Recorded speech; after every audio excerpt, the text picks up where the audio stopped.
Welcome, folks. This is the Joint Justice Oversight Committee. It is December 12th, and it's one of our last meetings in this off session, to finalize our work and come up with some recommendations to our colleagues beginning the new General Assembly, which begins in January. The first item on our agenda this morning is David Demure with the Council of State Governments, looking at our Justice Reinvestment 2 and looking at monitoring trends that are out there. And I know David does have a document that's on our committee webpage. So David, welcome. I know we tried to schedule you in. I believe it was at our last meeting and you had laryngitis. So I hope you're feeling better.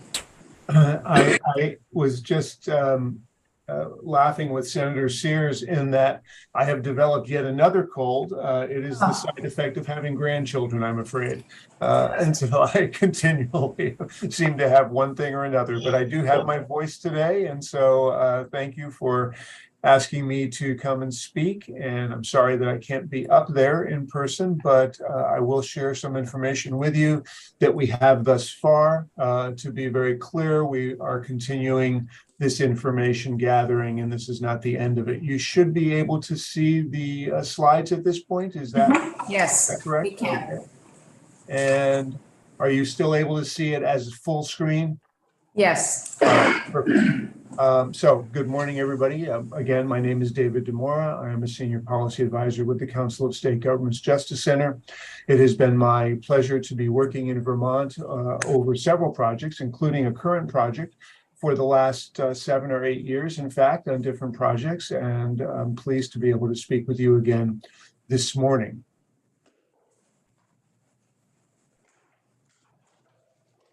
Just to make sure that in case anybody who is listening outside of the room who's not familiar with Justice Reinvestment or the Council of State Governments, we are a national nonprofit, nonpartisan organization. We combine the power of a membership association and serve state officials in all 3 branches of government with policy and research expertise. Our process is typically to bring people together to drive the criminal justice field forward with original research that we provide. We try to build momentum for policy change and provide expert assistance either through our staff or through consultants that work with us. Our goals tend to be pretty direct, breaking the cycle of incarceration, advancing health, opportunity, and equity, and using data to improve safety and justice throughout the country. Justice Reinvestment is basically tailored to address the challenges and meet the goals of individual states through a deep dive in terms of looking at criminal justice issues. And excuse me, I need to fix my screen here. There we go. It's funded principally by the United States Department of Justice's Bureau of Justice Assistance, with additional funding from the Pew Charitable Trusts. And the technical assistance for the states is provided either by the State Justice Center or by Community Resources for Justice's Crime and Justice Institute.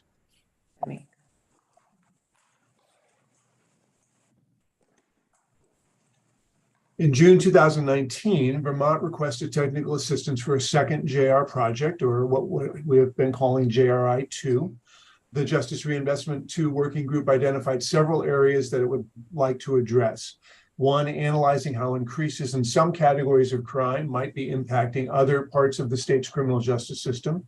Secondly, explaining the connection between supervision revocations and incarceration rates. Assess how individuals' behavioral health challenges, such as serious mental illnesses and substance use disorders, play a role in their movement through and their reentry from the criminal justice system.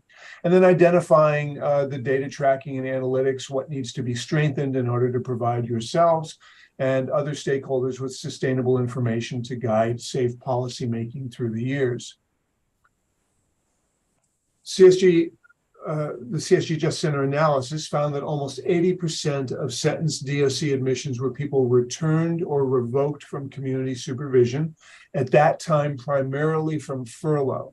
And so one of the main things that was driving your incarceration rate were people failing or there being a failure on community supervision, and primarily on the furlough side of community supervision.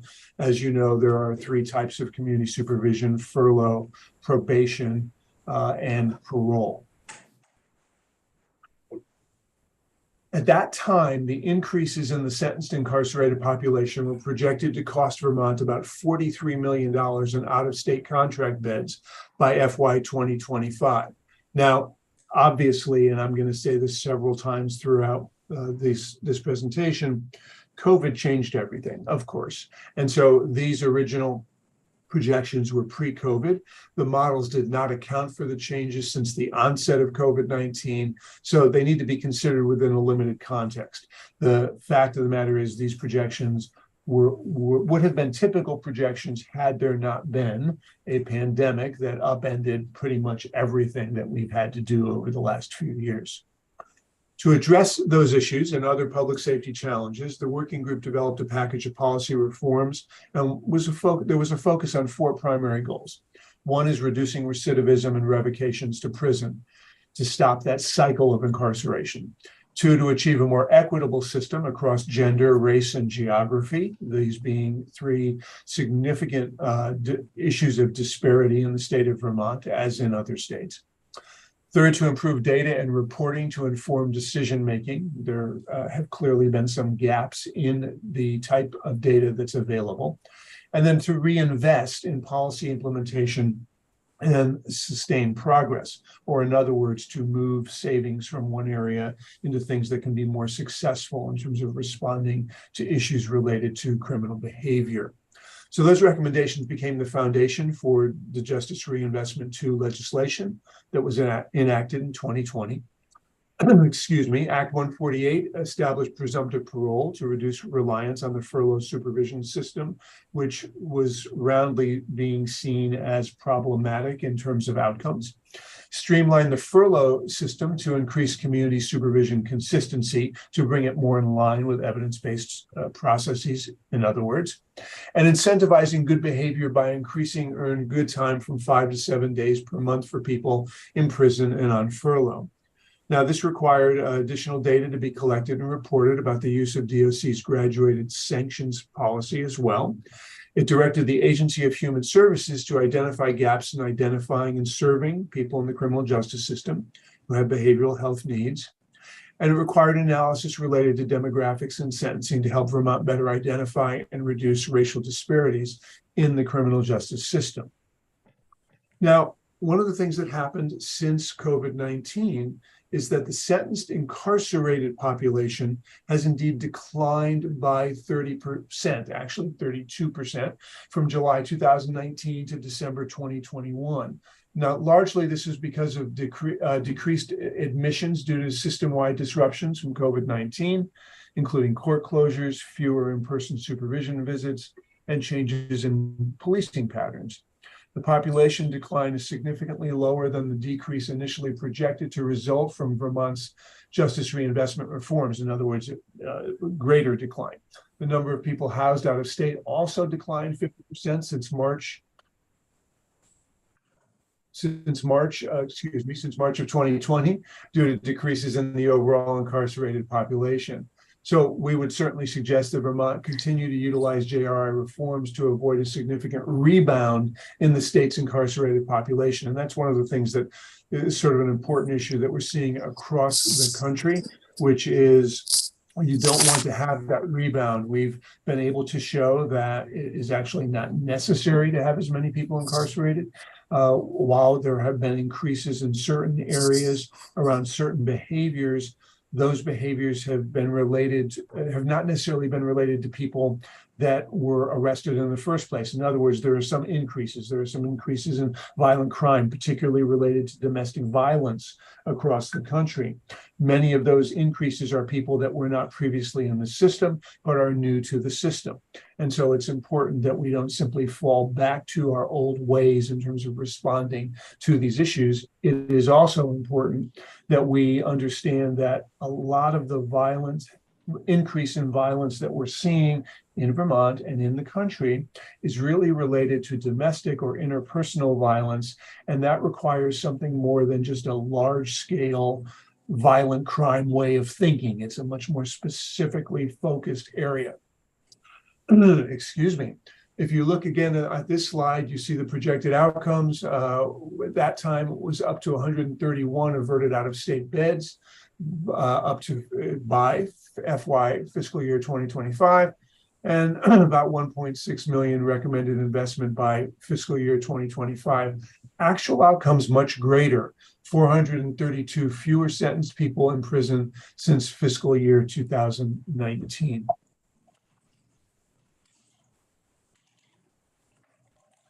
Now, one of the things that the admissions to DOC custody indicate is that probation revocations are now the leading reason for incarceration rather than furlough returns. I just saw a note that Senator Sears, you raised your hand. Folks, I actually can't see anybody. So if somebody on there would just make sure that if somebody raises their hand, I do see it, let me know. Yeah. Yes, Senator. Go ahead, Dick.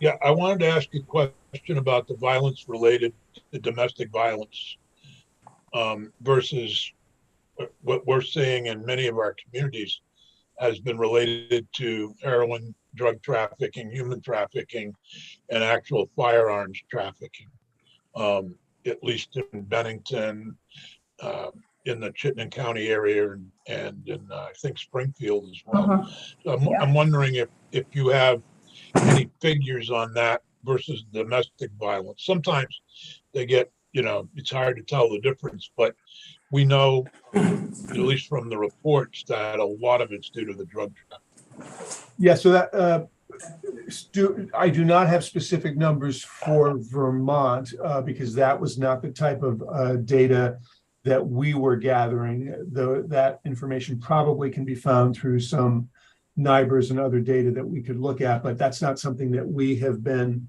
watching. And yes, we have certainly seen that increase as well across the country. What gets problematic, how do I want to say this? Two things. One, what gets problematic is that without in any way diminishing those issues, when you start looking at actual numbers across the country, those aren't necessarily the largest numbers in terms of cause. So that's issue one. Issue two is, as we are looking at a lot of violent crime in general, including mass shootings, we are finding histories of domestic violence behavior that preceded these other kinds of behaviors.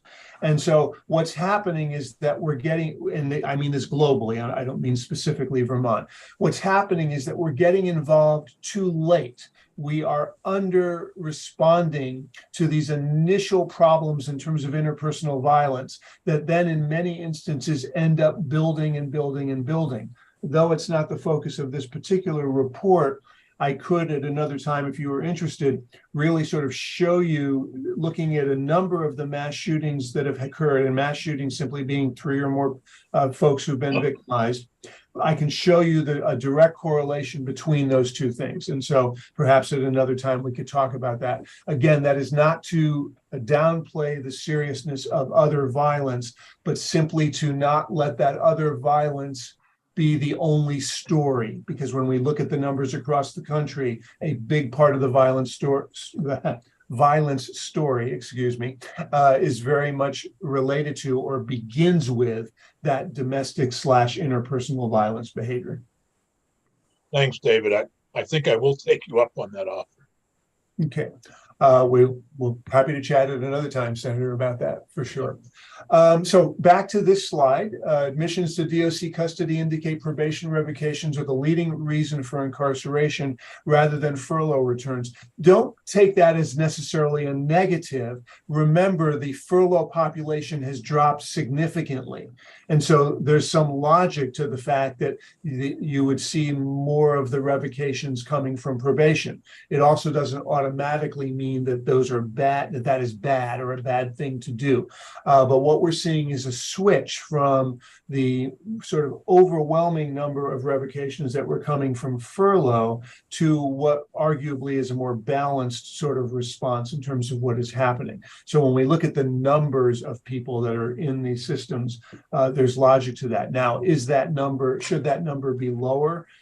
We don't know the answer to that. That's something that we'll need to continue to look at in terms of what's happening and what those violations are related to. But I don't want you to out of hand make an assumption that because the probation revocations are now the leading reason rather than furlough, that necessarily means something wrong or bad about probation. Now, David, yes, can I interrupt on that and just of course. ask? I can understand where the furlough returns would decrease. My next thinking is because we've put in presumptive parole, has that 13% on the parole returns increased? Because that's where I would see more of a correlation there between those two. I couldn't tell you the exact percentage of the increase. I don't think it's statistically significant from what we had. And for one of the reasons, and at the very end, there's a couple of slides about this, your numbers of presumptive parole thus far are so low that it really couldn't skew anything one way or another.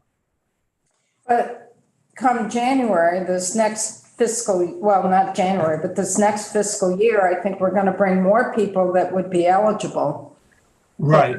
And at that point, we would have enough people to be able to track to see if there's any relationship between that. But you've only, and we're not at this slide yet, but there are only like 11 or 12 or 13 in terms of presumptive parole is very low. And so when you take that in terms of the total number of folks, you really can't make any immediate assumptions about that. We certainly can I can ask Angie to pull the specifics about those 12 or 13, but whether that would make a statistical difference in terms of this chart, it's unlikely. Yes, great, thank you. Vermont's supervised population continued to decline since the beginning of the pandemic, as I mentioned, due to disruptions in court processing. That's not a surprise at all, but I also want to say that, in fact, DOC and Vermont has really better aligned their existing policies and practices with evidence-based approaches to supervision, which included revising supervision contact standards and their conditions, as well as developing a new sanctions grid and a revocation process. They worked with parole on a number of these things. These reforms will support ongoing recidivism reduction efforts that are critical to helping you achieve the long-term JRI goal. In other words, to keep this goal of reduced admissions now that hopefully now that we are out of the COVID era. We'll see what the next couple of months brings in terms of that. But obviously what we want to continue to do is to reduce the use of incarceration while at the same time maintaining public safety by all means. While all community supervision caseload populations have decreased 18% since March 2021, the number of people on furlough declined the most. That's about 35%, which again makes sense given the changes and the focus, both the changes in terms of statutory changes and the changes in terms of how DOC has been doing their work. And so you see these declines, probation, just about 8%. 10% decline in parole, but your big decline there is with furlough, and a relatively large decline as well percentage-wise in terms of work crew. So not a surprise when you look at those numbers.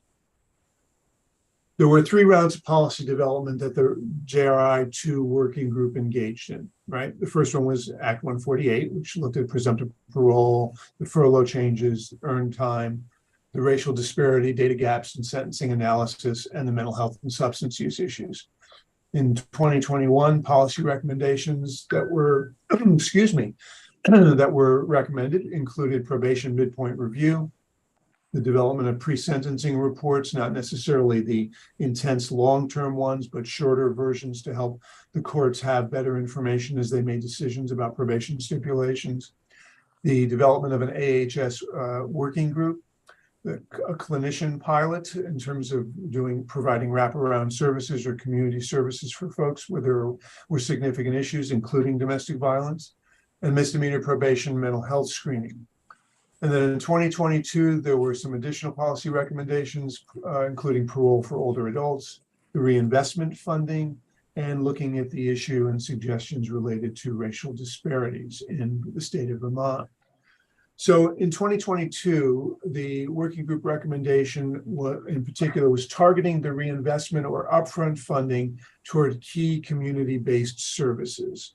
And the recommendation at that time was to consider reinvestments and/or upfront investments in the following areas. One, domestic violence intervention programming through the Vermont Council on Domestic Violence to ensure ongoing sustainability. You'll recall from previous conversations that over the years, the funding for that, they essentially became starved in terms of funding. And while there needed and needs to be improvements in that intervention, to do so without dollars makes no sense at all.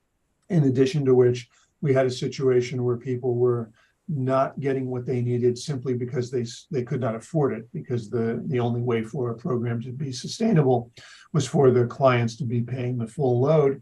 And that was just an unworkable situation for people who are particularly low income, not good for community safety, not good for outcomes. Increasing the data collection and analysis capacity, including additional changes to DOC's OMS or offender management system as needed, which is indeed ongoing. Community-based mental health and substance use services and criminogenic interventions for people with complex needs on community supervision. And then housing-related needs for people on or transitioning to community supervision. And so there were several steps really we asked the people consider in terms of supporting sustainability. The first one relates to data, which is using the available data to continue monitoring JR2 reforms, and we continue to monitor as well.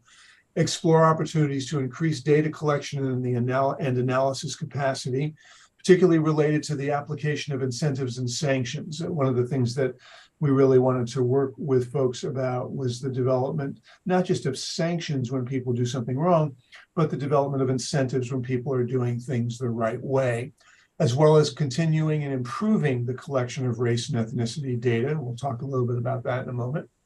And in terms of reinvestment, strongly want to urge to continue to direct all out-of-state bed savings to a separate Justice Reinvestment II fund for the purpose of reinvesting in community-based services, approved through the Joint Legislative Justice Oversight Committee. In other words, put a fence around it.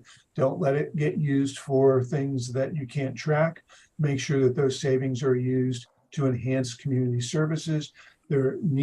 Although some good things have happened in terms of dollars, and we'll talk about that, there needs to be continued enhancements in terms of what you do around responding to interpersonal violence and domestic violence, and there need to be continued enhancements in terms of mental health and substance use programming. That is still not where it needs to be in terms of dealing with the criminal justice population that exists in Vermont, and that has as much to do with resources as anything, given the burden really that is on the mental health and substance use system in Vermont. We'll also recommend expanding the time period for spending the reinvestment funding from 1 to at least 2 fiscal years, so that money doesn't then just get reabsorbed into the general fund. 1 year is not really a lot of time to be able to plan and appropriately utilize that funding as it comes available. And we again suggest to continue to explore opportunities for upfront investments in community-based services, particularly mental health and substance use treatment. And then, of course, oversight, continuing to convene the Justice Reinvestment II working group to monitor, discuss, and coordinate ongoing cross-system implementation. And that's really important. An old friend of mine, who used to run the sexual assault crisis services here in Connecticut, she always used to talk about the issue of shining a light. And she talked about the fact that all reforms, if we don't continue to watch them and we don't continue to keep them out in the light, they will ultimately fade away and the old behaviors will come back. And so it's really important to continue to shine a light on the reforms and to pay attention to the changes that get made and the outcomes from those reforms. So what were those investments and reinvestments? Well, in 2020, The Vermont legislature put $900,000, along with, of course, the governor's office, in upfront reinvestment funding. And, that is absolutely wonderful, quite frankly. $200,000 in domestic violence intervention programming, which is a definite improvement. Bluntly, not enough, but a definite improvement from where it was. $300,000 to strengthen transitional housing options and efficacy, and $400,000 to target gaps in community-based behavioral health services. Also wonderful, also not enough. I do think, though, it is important to track and look at where that money is and how that is directly related to increased services to the community, the criminal justice population. And then in 2021, there was $360,000 reinvestment funding from out-of-state bed savings. Unfortunately, and this is why the recommendation about going from 1 to 2 years, because it remained unspent at the end of the fiscal year, it was absorbed back into the general fund, as would typically happen. But again, this is why we recommend that additional year. It just takes some time to get these things going. And then in 2022, $417,000 reinvestment funding from out-of-state bed savings. This hasn't yet been allocated. Hopefully, this money will go to, again, further improve the domestic violence intervention programming in the mental health community, mental health, behavioral health services, meaning mental health and substance use services as well. And again, hopefully that there will be a 2-year period so that there will be time to truly get these things in place appropriately. So what are the major policy areas that are going on in Vermont? Well, in terms of the prison population, of course, prison and furlough, the JRI bill incentivizes good behavior by increasing the earned good time from 5 to 7 days per month, or I should say earned time, for people in prison and on furlough. And then Act 148 established a presumptive parole, which we'll talk about in a moment, to reduce the reliance on furlough supervision system. And that's really important. The parole is a more appropriate response in terms of making these decisions. And Vermont needs to continue to build its parole system, to build its parole board, to really look at considering moving toward a full-time parole board so that you can really truly manage this population appropriately. In terms of the judiciary, Act 148 required analysis related to demographics and sentencing to help Vermont better identify and reduce racial disparities in the criminal justice system. And then in terms of public safety, Act 148 streamlined the furlough system to increase the consistency of practices. DOC will collect and is collecting and will report on additional data about the use of the graduated sanctions and the response policy for folks who are under supervision in the community.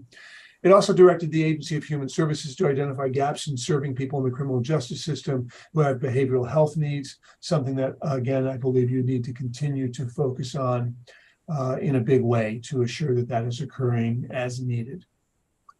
Now, in August 2020, DOC did begin collecting Hispanic ethnicity data separate from race, which allows for a more precise analysis of demographic trends. And you see here in total incarcerated population by race and ethnicity in June of 2022, white 85%, black 10%, other 5%.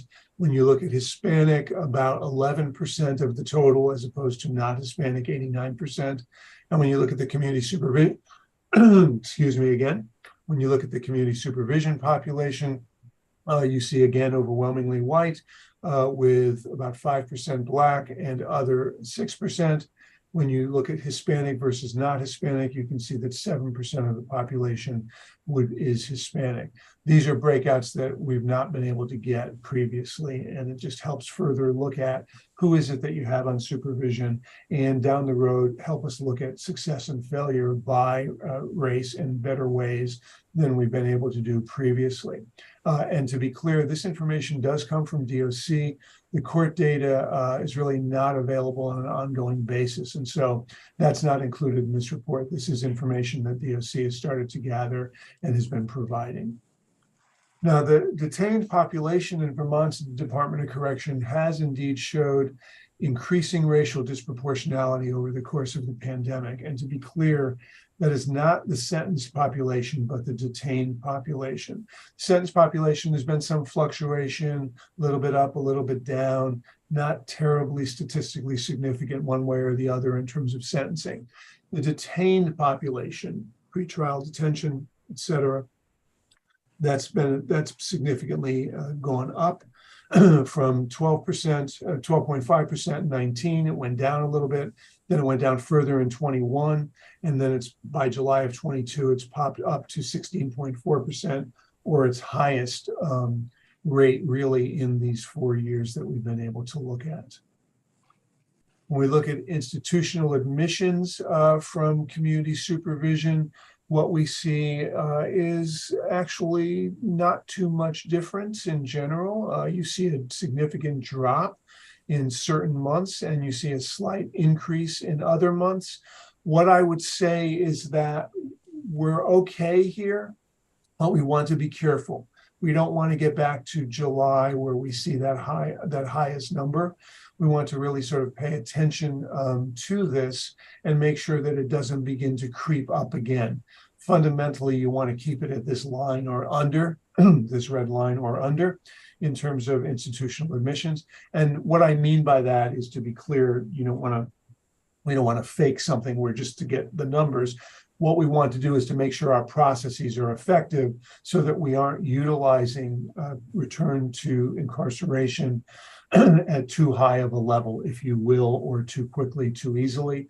Again, arguably, historically, we saw some of that happening. We've seen pretty dramatic changes in that on the part of DOC and in general over the last few years, both because of COVID, the degree of that, the extreme degree of that, certainly related in part to COVID, but to be fair, a big part of it very much also related to the changes that have been made in terms of DOC's community supervision and how it is that they're looking at working with folks who are on supervision in the community. Now, again, all of the community supervision or caseload populations have decreased, but the biggest one was furlough, which is about 35%. And I apologize, you see in the bottom it says 40.2%. That is incorrect. That was as of this past August, when we updated it just last month. That furlough decline is about 35%. So I will fix that slide for you when I send the follow-up slides to your folks. So preliminary data from FY 2022 suggests that furlough returns are indeed on track to be significantly lower than prior fiscal years. When we look at 2016 to 2019, you see about 5,800 furlough returns, an average of about 1,450 returns per year. About 77% of those were for technical violations, not for new crime. From July to September 2021, after policy changes were enacted to the program, only 19 people returned to incarceration from furlough. If that volume remains consistent, furlough returns will be far lower in FY 2022 than in prior fiscal years. Now, of the 211 people incarcerated on a furlough interrupt, 83% will serve 1 year or longer. The remaining 16% will serve 180 days, while just 2 people will serve 90 days, as you can see in this slide.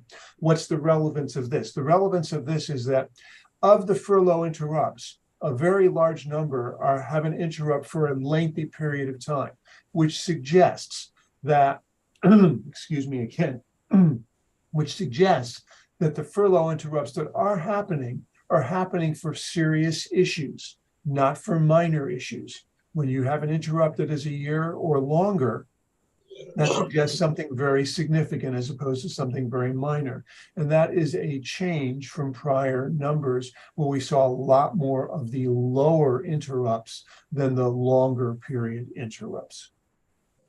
Now, you were asking about the parole board earlier, and again, there were a total of 12 cases that were referred to the parole board for presumptive parole consideration in 2021. They considered a total of 14 presumptive parole cases in 2021. Our initial projections estimated there would be 33 cases in the first 11 months. So there were 60% fewer cases that had been considered by the parole board than was projected. Now, of the initial 12 presumptive parole cases considered by the board, 4 were scheduled for hearings to provide opportunity for victim input. Of the 4 cases where a hearing was scheduled, none were denied based on victim input. 1 was denied for reasons unrelated to victim concerns. Again, the reason for this drop is not a refusal of anybody to move on this. COVID interrupted things and hadn't quite anticipated, obviously, the impacts from that. When we look at presumptive parole decisions, and now we're going through June of 2022, so we've got some additional months. We've got cases referred by DOC to parole board for presumptive parole. There were 16 of them. Cases denied were 4 and approved were 12, so a reasonable balance. Cases denied after hearing, 2. Cases granted parole after a hearing, 2, so 50-50. These numbers are so small that it's hard to suggest that we have, significant patterns here, other than obviously of this relatively small number. Presumptive parole was approved for a significant number of those people who were referred. And again, excuse me, the cases denied or approved after a hearing, that's so small that to try to draw any conclusions out of that at this point, we simply cannot do that. Arguably, looking at that second set of bars, 4 and 12, with 12 approved, that suggests going in the right direction based on what the hope was as we move toward this issue of presumptive parole. And again, in terms of your earlier question, I will have our research people take a look at the returns of any of these folks who have been granted presumptive parole. Again, keeping in mind that the number is so small that that original percentage that you saw on an earlier slide, it really couldn't significantly skew that number or change that number in a way that would be statistically significant. In terms of, last slide here, in terms of JRI implementation, the subaward funding allocations, as you may recall, we through the Bureau of Justice Assistance were able to provide $430,000 to Vermont through a subaward to do a number of different activities, if you will, and to move forward. One was training for parole board members, supervision officers, and community providers on using risk and need assessments to better target interventions, and this occurred. Anything with a check mark says that it occurred. To be clear, in some cases, a check mark might mean it occurred and it's continuing, and I'll explain that in a second. The Agency of Human Services did receive cross-department training focused on organizational level collaboration to support shared clients and who are in the justice system and have mental health and or substance use needs. That did occur. I will also be honest and say that there needs to be more work done there. That the degree of collaboration is yet to reach what we would hope in terms of making sure that services are available and appropriate for those folks that are in the community justice system.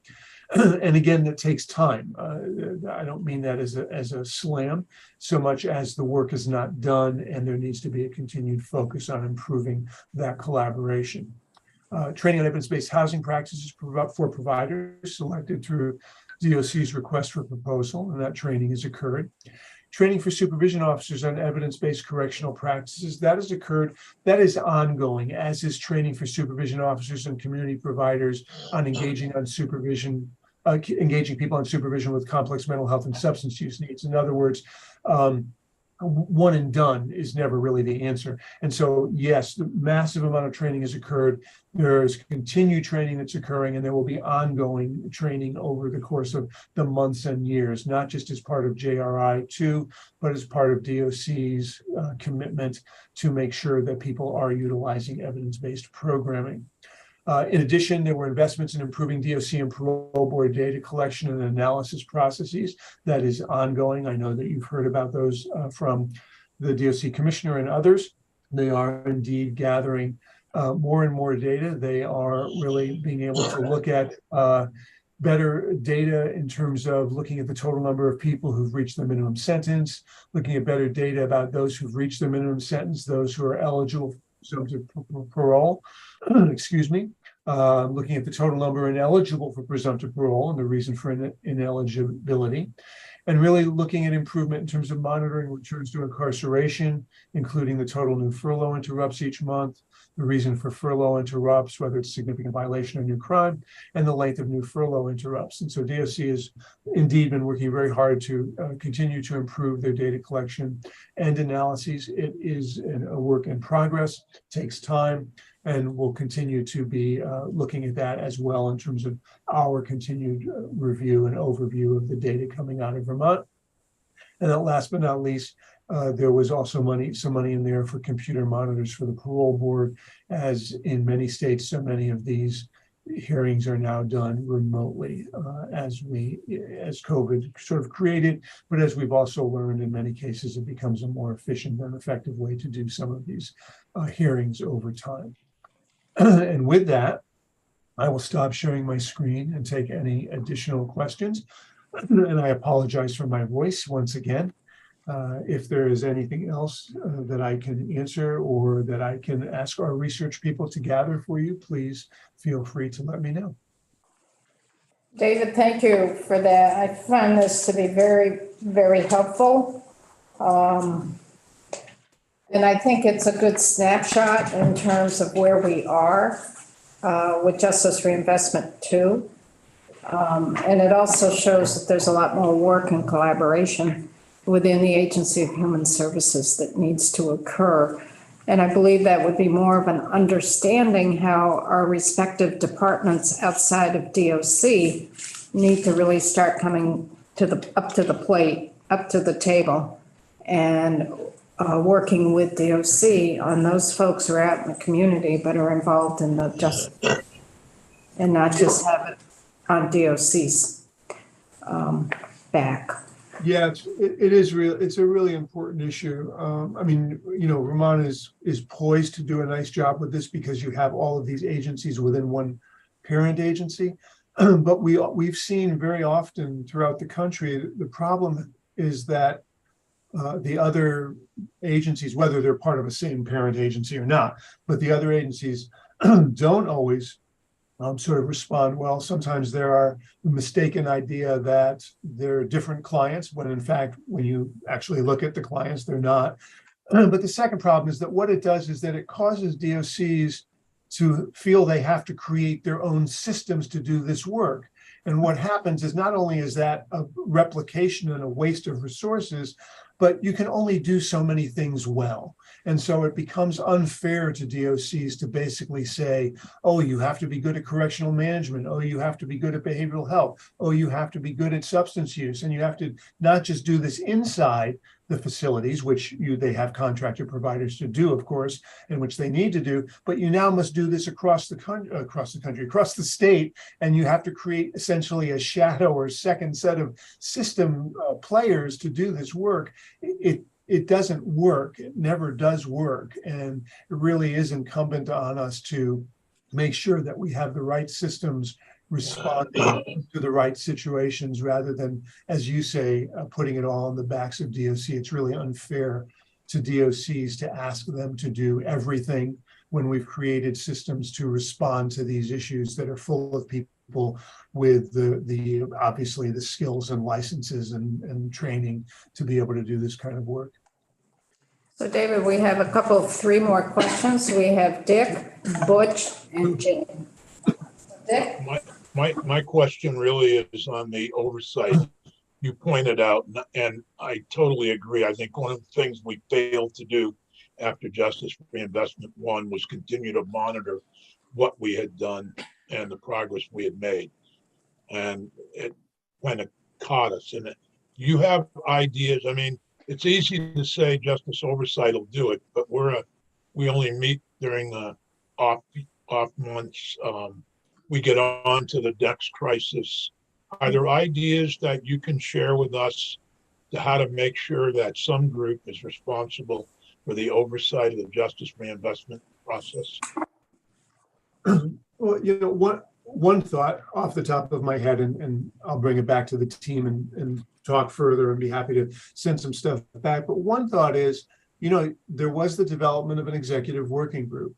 And it may make some sense for the Oversight Committee to reconstitute that working group and to sort of give them a charter that says, here are the things we want you to be looking at to make sure that it's being followed, that we're monitoring, and we expect you to report back to us, twice a year, whatever you think is appropriate, about that, so that you've got the people who, frankly, first of all, were making the original, the original recommendations, and who certainly are knowledgeable about all of this. But you have those folks and or their delegates sort of paying attention to this and knowing that they need to report back to you on those 4 areas or those 6 areas, depending on what you decide you want to be watching or, in terms of looking at. And to do it that way, because you're right, the committee can't possibly manage that on their own in an ongoing way. You need some folks to report that back to you. I do think that what the committee can do, is to be very clear what they're expecting in terms of the outcomes, which I think you can take from these charts and other work that you've done, and what they expect to have reported back to them.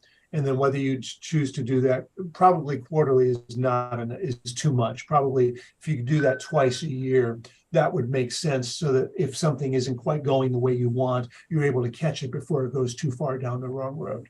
That would be my sort of initial thought, Senator, and I'm happy to bring this back to the rest of the team and say, hey, they're asking about this, and see if they come up with some additional thoughts that we can send back to you all.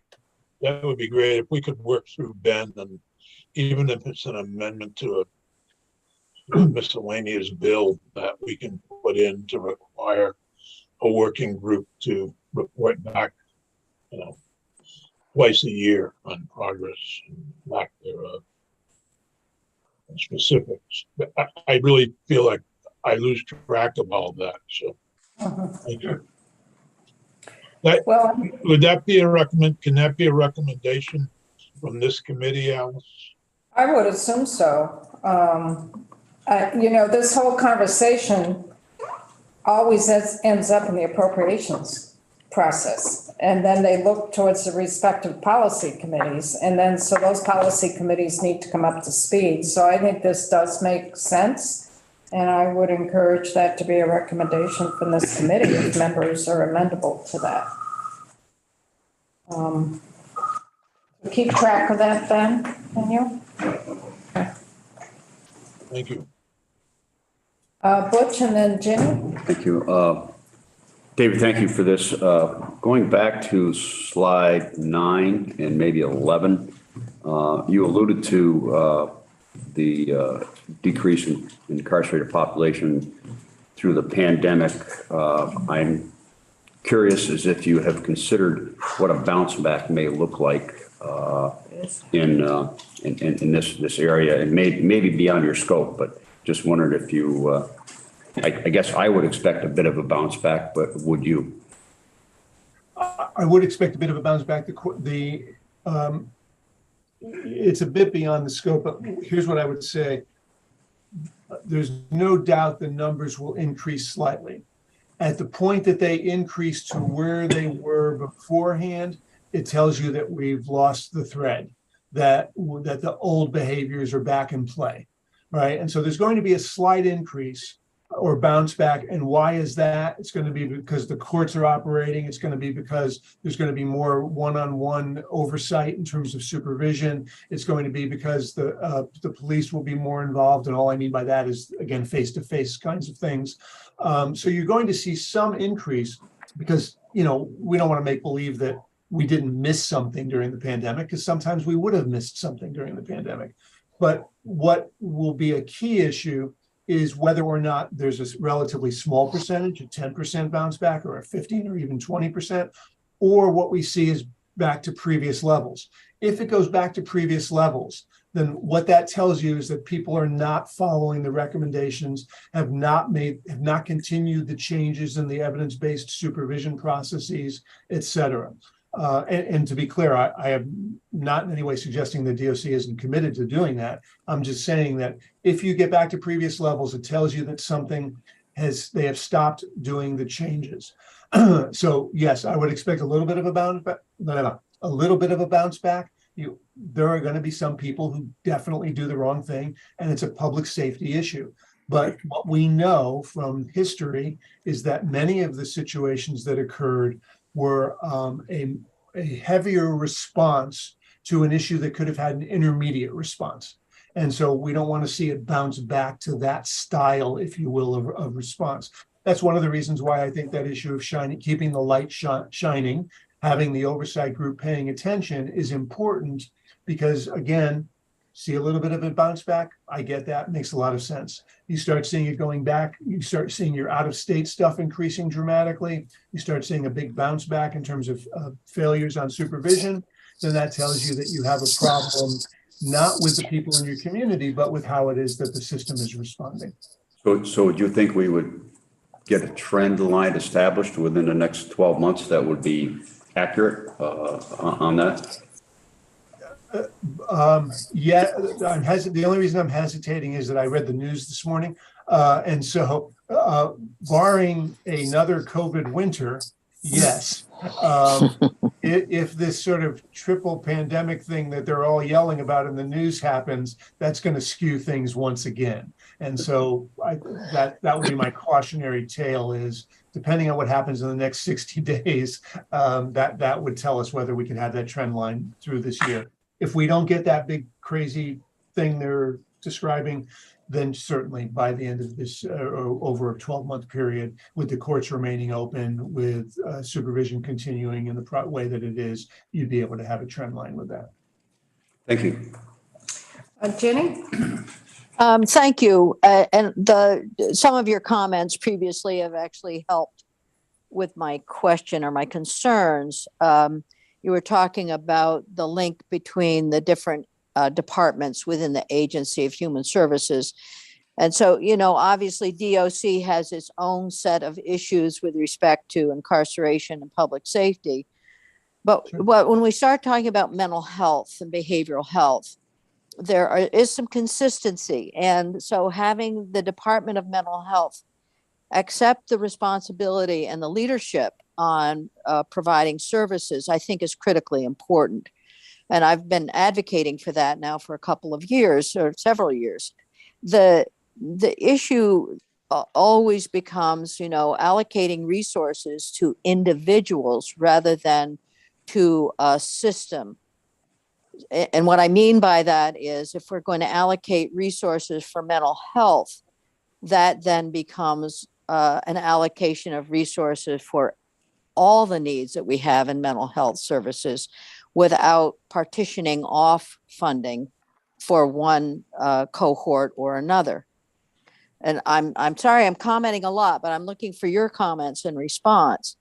So when we start talking about segregating funds for mental health solely for those who are incarcerated, in some ways it may limit opportunities. And I don't want that to happen. It's bad enough that we don't have Medicaid services for people who are incarcerated. So can you just comment a little bit on your thinking around my comments on allocation of resources and how to have it be across the board and how we're going to, how you may have seen this accomplished in other parts of the country. We're so small in Vermont. I think we can do a great deal. Sure. So a couple of things. To be clear, when I was talking about putting a fence around it, around funding, what I meant was making sure that funding from savings and that gets reinvestment doesn't get sent elsewhere to do something completely unrelated to the reinvestment plans. In terms of the issue of mental health and substance use, I understand what you're saying, and arguably there almost shouldn't be a separate. We're talking about the community, just to be clear, not inside the facilities. Arguably, there really shouldn't be a separation. People should have access to community resources with equal access and speed to access of anybody else in the community. And they should not be refused that access because of being in the criminal legal system. I'm not saying that your agencies are doing that. I'm just trying to make a point here, just to be clear. In terms of funding, however, I guess I have a couple of thoughts. One is if there is funding available that is from the reinvestment process, I don't think that that is unreasonable to say, okay, we want to see a program or set of programs that's specifically related to serving a population. I live in Connecticut, another small state. When I worked in the community, excuse me, when I worked in the community, one of the things that I ran was a residential program that was co-funded by the Department of Correction and the Department of Mental Health and Addiction Services. And the funding for the residential and day programming correctional piece came from the Department of, came from the court support services in our state. Court support services has all the money as opposed for community services as opposed to Department of Correction, but in your state it would be Department of Correction. The mental health folks were funded by the Department of Mental Health and Addiction Services, and they came and worked jointly in terms of the program.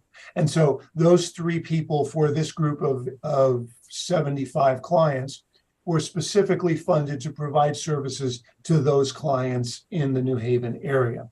So one way is to say, do we want to look at the development of one or two or even a pilot program that is specifically focused for those folks with the greatest acuity of mental health needs in a particular area? And part of that might be to even look at where you have the highest volume. And then to say, okay, we're going to use X amount of funding to fund one position, two position, whatever that might be, to do this work. But it's going to be part of the Department of Mental Health that's doing this work, as opposed to now the Department of Correction has to try and find and hire a mental health worker for the community. And now you've got the two agencies fighting for the same staff, which is another issue, given that you have limited resources, meaning people in Vermont to do this work. I don't think, I think it comes down to, when you're looking at the reinvestment dollars, it's not unreasonable to say this money has to be earmarked for things related to this. I think that's different than saying, okay, here's your overall budget, Department of Mental Health, and now you've got to figure out how to carve that out. That's not fair.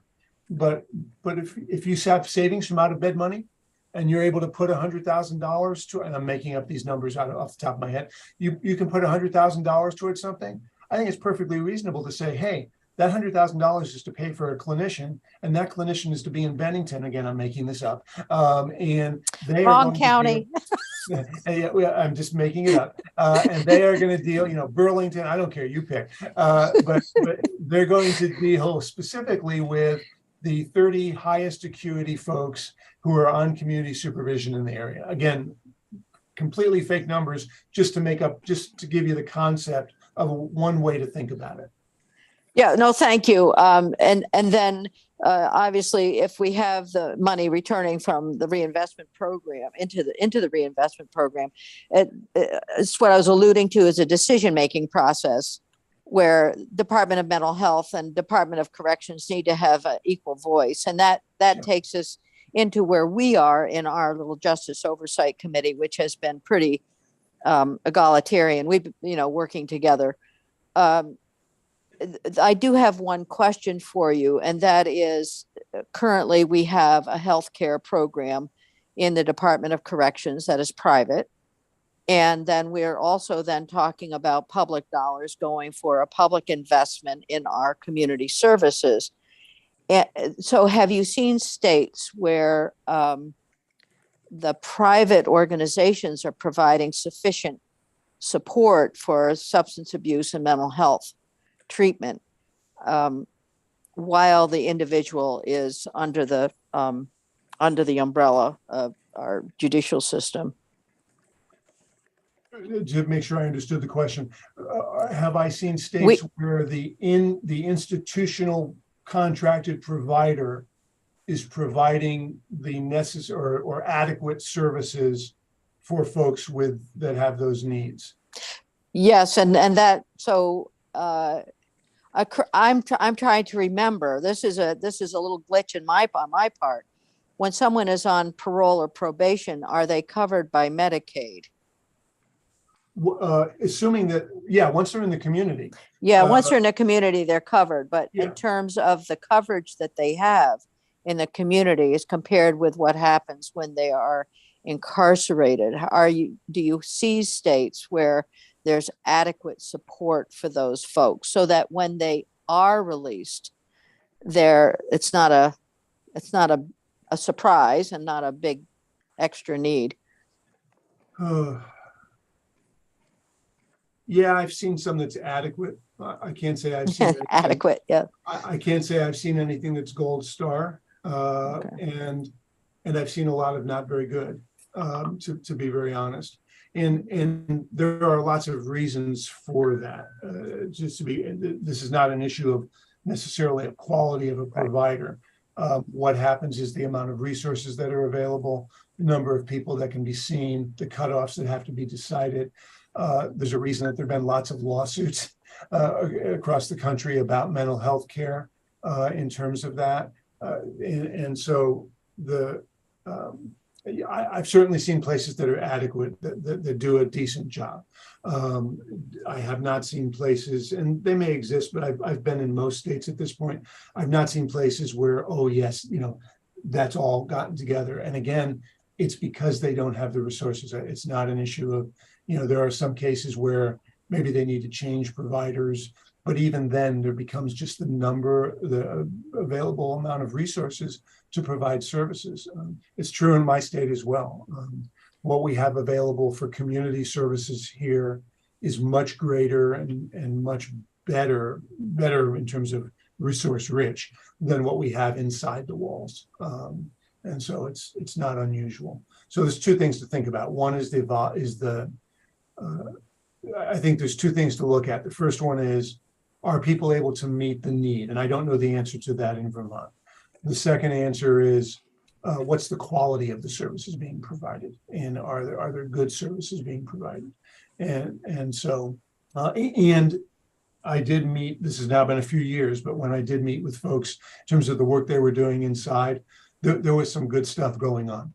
I think the question becomes whether they're able to meet the need fully, as opposed to they're not doing a good job. Those are sort of two distinct issues. And then there's one last thing I want to say about all of that, back to the community. I know I sound like a broken record about this, and I'm sorry, but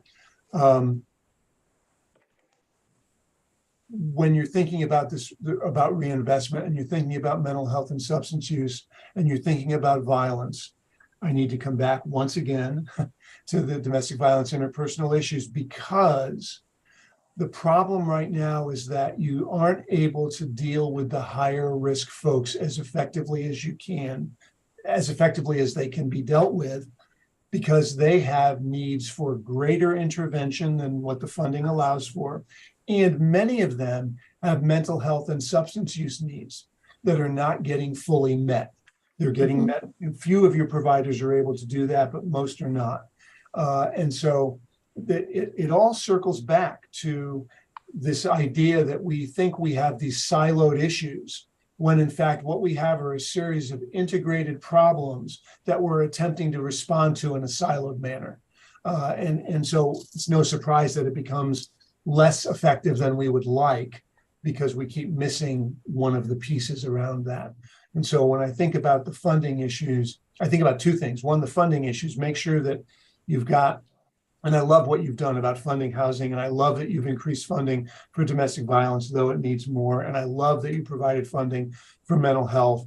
And I hope that there will be, with reinvestment savings, you can provide more of that for those areas so that they can continue to improve and get more sophisticated. The second piece of that is really pushing for better integration of those services. And that's another thing the oversight group needs to look at. So well, thank you. And I don't want to take any more of your time, but the notion that we have transitional housing is terrific, as long as we also have transitional services embedded within that. Right. Yeah, thanks. We have another question here, Phil. Thank you, David. I appreciate the whole presentation. There were a couple of things I wanted to ask about. One was the reinvestment savings were reabsorbed into the general fund. I think it was 2021, and that was 300 and something thousand. Then the following year, there was 416 allocated. Maybe this is also a question for Dick, but in essence then, were we, instead of 2 years of funding, were we actually providing 1 year because of that reabsorption, and then putting out the appropriation the following year brought us a little over where we would have been if the money hadn't been reabsorbed? In other words, I'm wondering if we should go back and reinvest the total of 21 and 22 as opposed to what it looks like now, which is a little more than half. Does that make sense? It does. It's also completely outside my scope of knowledge. So I will defer to the senator or anybody else about that. I think the 22 money is where we put the fence up. Yeah. Um, I guess my question is. But I don't know how to get the 21 money back. We'd have to ask Stephanie what they did with it. Yeah, okay. There may be a way with all the monies that came in from COVID that. And then my other question, maybe also for David and Dick, but if I had it right, we're down to 100, or we're 123 out-of-state beds, which was lower than we had projected. So back a couple of years ago, we had a challenge from our then pro tem Senator Ash to reduce that to 0. And I'm wondering, is that still part of the thinking,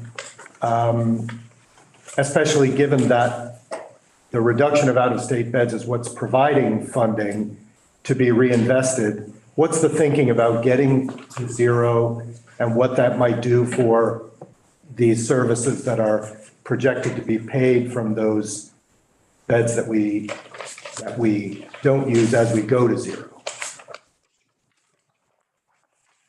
I will respond conceptually about that and let the senator respond in terms of anything fiscal that is way beyond my scope of knowledge. Conceptually, yeah, you want to get to 0. I mean, you do, and for a number of reasons. Why do you want to spend that kind of money out of state as opposed to in state? 2, we know that out of state services cause all kinds of problems in terms of family connections, being able to monitor the appropriate services that people are receiving and need, and increases potential failure over the long run, particularly when they come back in our community supervision. So from a conceptual, evidence-based perspective, that goal was a great goal and should continue to be a goal. From a fiscal perspective, obviously it would save you some dollars, but past that, I would defer to the senator as to what any of that means. I certainly don't know.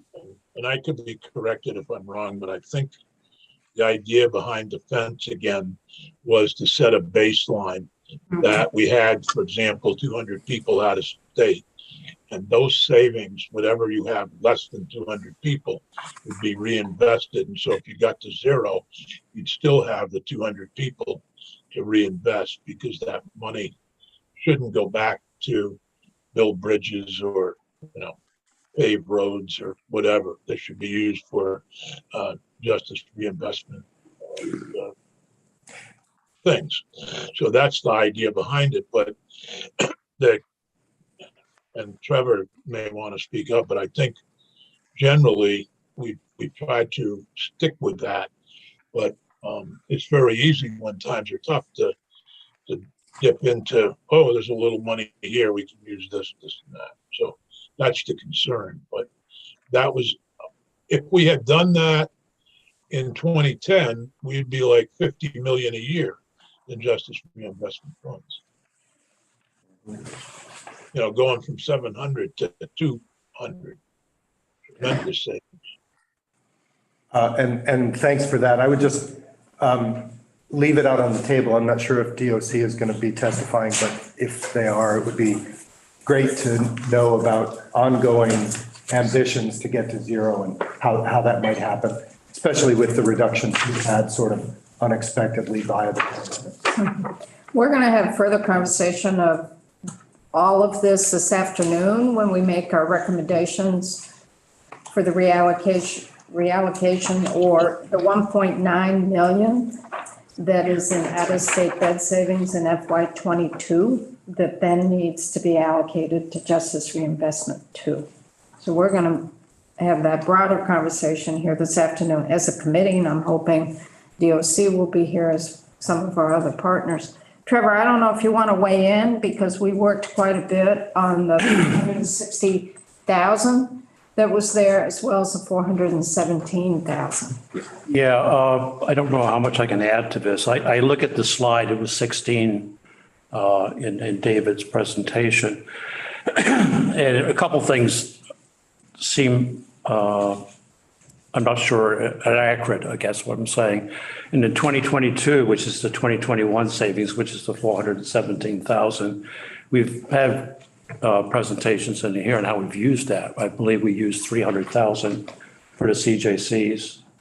And it was put in the C section, the FY23 budget, which means it's to be allocated or utilized in FY22. And then there was about 117 or so, Commissioner, if I remember correctly, that went to some of the outside assessment you were wanting to do around the CJCs and things like that. So that's an accurate statement, I believe. I believe so. Let me try to drop the slides and I can give you. And the other thing on, when you look at the 2021, that's on that same slide, the 360, that was money from 2020 savings. That probably would have shown up on the FY22 budget in the C section for use in 21. And I would need to go back and look at the budget and see what decisions were made regarding that 360. Was transitional housing, wasn't it? Yes, it may have been, but I'm not recalling, so I need to go back and look. But in this budget, in the FY23 budget, in the C section, we took that same 360 because we're carrying that forward, right? It's base. Building the base. The base funding. We put 300,000 to provide network and 60,000 went to the offender management system. So that's how I'm remembering that. Mm-hmm. And that the 360 and the 900 from before are carrying forward. Mm-hmm.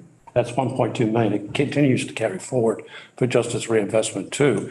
The 417 was a one-time expenditure to support the CJCs. And it has been allocated. It has been allocated. That's what I'm saying. I don't think this information's completely accurate here. So what happened in the other 360?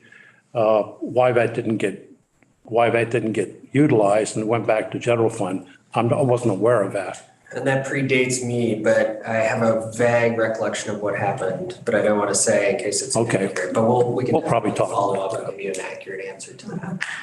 And to pick up a little bit on what David was recommending in putting a fence around the JR2 money, we actually put in a line item in the budget, which is corrections, justice reinvestment 2, purposely so that we know what the base funding is and how that's going to increase or not increase or stay the same and what monies will go towards. So that was our attempt this past legislative session. So when the budget's presented in January, there will be a part of that budget that's a line item for JR2 investments that the administration will make their proposal on the 1.9 million.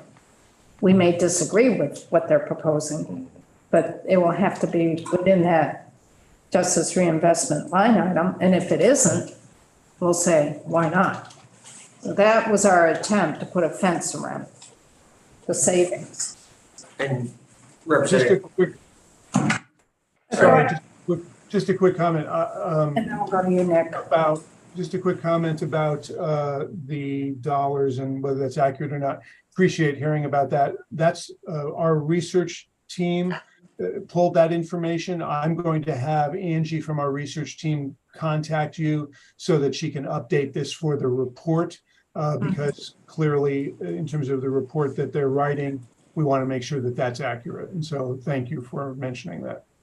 That's great. Commissioner? I was just going to add, so, and David, to you, happy to help provide any of those numbers or any of that information if it's helpful. I was just going to add, so the 417 is what the department took in-house to do CJCs and a couple other things in 22. But there was also 250 to 300,000 of JRI money spent on the Vermont network for domestic violence work. That's above the 417. Well, that was the 360 that carried forward into Okay. the subsequent year, right? So that's the 21 money that we're talking about. Exactly, yeah. Okay. Okay, anything else on this? David, I want to thank you. This has been very helpful. Given us some good suggestions that I think some of this will be followed up once the legislature reconvenes. And I'm sure this committee here will be making some recommendations in terms of continued oversight, what that process would be in terms of monitoring the investments, as well as making our recommendation for the out-of-state bed savings going forward for FY '23, the 1.9 million. Great. Well, thank you very much. I appreciate it, the opportunity to continue to work with Vermont. And I will have Angie contact folks, including the commissioner, to make sure that they get those numbers down exactly correct so that the written report, when it's finalized, does reflect that information accurately. Other than that, I look forward to seeing Vermont continue, I hope, to engage and implement the justice reinvestment work. Thank you very much. And thank you, David. It's great having a partnership with you folks. If you could, when you update your PowerPoint, your documents here, could you send that along to us to make sure we can update that? Absolutely. Excuse me. Absolutely. I'll make sure everybody gets it. Okay, great. Thank you. You're welcome. So let's move on. We're running a tad late. And we have a group of folks here. Our next agenda item is a follow-up on testimony we received last time when we were here. It pertains to Act, I want to get back where it was, Act 56. There's language that was put in a bill that was dealing with Department of Corrections, but we wanted to work with the Criminal Justice Council and DOJ in terms of developing a proposal for minimum training standards, compliant investigations, and a process possibly for certification, decertification of correctional officers. This was to be reported to us by December 1st of 2021. There were a lot of changes happening within the Criminal Justice Council, and they did ask back then to extend that date, and that was extended to this year. And folks are here from both the council as well as DOC to give a report of documents that have been submitted. It's on our committee webpage. On some of this, I quickly looked over this, what you're presenting, and I'm not quite sure where the connection is. So, Commissioner, I don't know if you want to start off. I don't know if all of you folks want to come up to the table together. That might be the best bet for there's four of you, I believe. Just to come up to the table, and Commissioner, if you could possibly start, and then we'll go into testimony and the documents. I am going to take a very quick break and be right back, but if you could start, Commissioner, the overview. And there are two documents that are on our. Great. Good morning, everybody. For the record, my name is Nick Demmel. I'm the Commissioner of the Vermont Department of Corrections. This has been a collaboration between the department and the council for many months now, and really the work on our side has been managed by Chief Cormier and Director Rice. And so I'd like to hand it to them to give you the context, but I'm happy to answer any questions as we go or discuss from our kind of leadership perspective where we think this effort will go. And so if you'll permit, I'll hand it to them to talk about the report itself. Great, thank you. Al Cormier, Chief of Operations for the Department of Corrections. When we were here in October, myself and Executive Director Simons from the council provided testimony on the report and conversation around confusion around the report and potentially a lack of information, a lack of clarity. And we talked about the minimum training standards for correctional staff, which is something that had not been provided previously. I believe the report that you have outlines all of the minimum training standards for correctional officers, as well as the structure of the Office of Professional Standards and Compliance, or Director Rice's division. With the work we've done with the council, we presented this report to the council last week with no questions from the council. There's been meetings with Attorney General Sorrell regarding this and some concerns that we have on the resources needed to build this up should we go to a certification process. But I think where we had left it with the last round of testimony was around the minimum training standards. So I just wanted to kind of open with that if there were any questions based on the documents received around the training standards for correctional staff.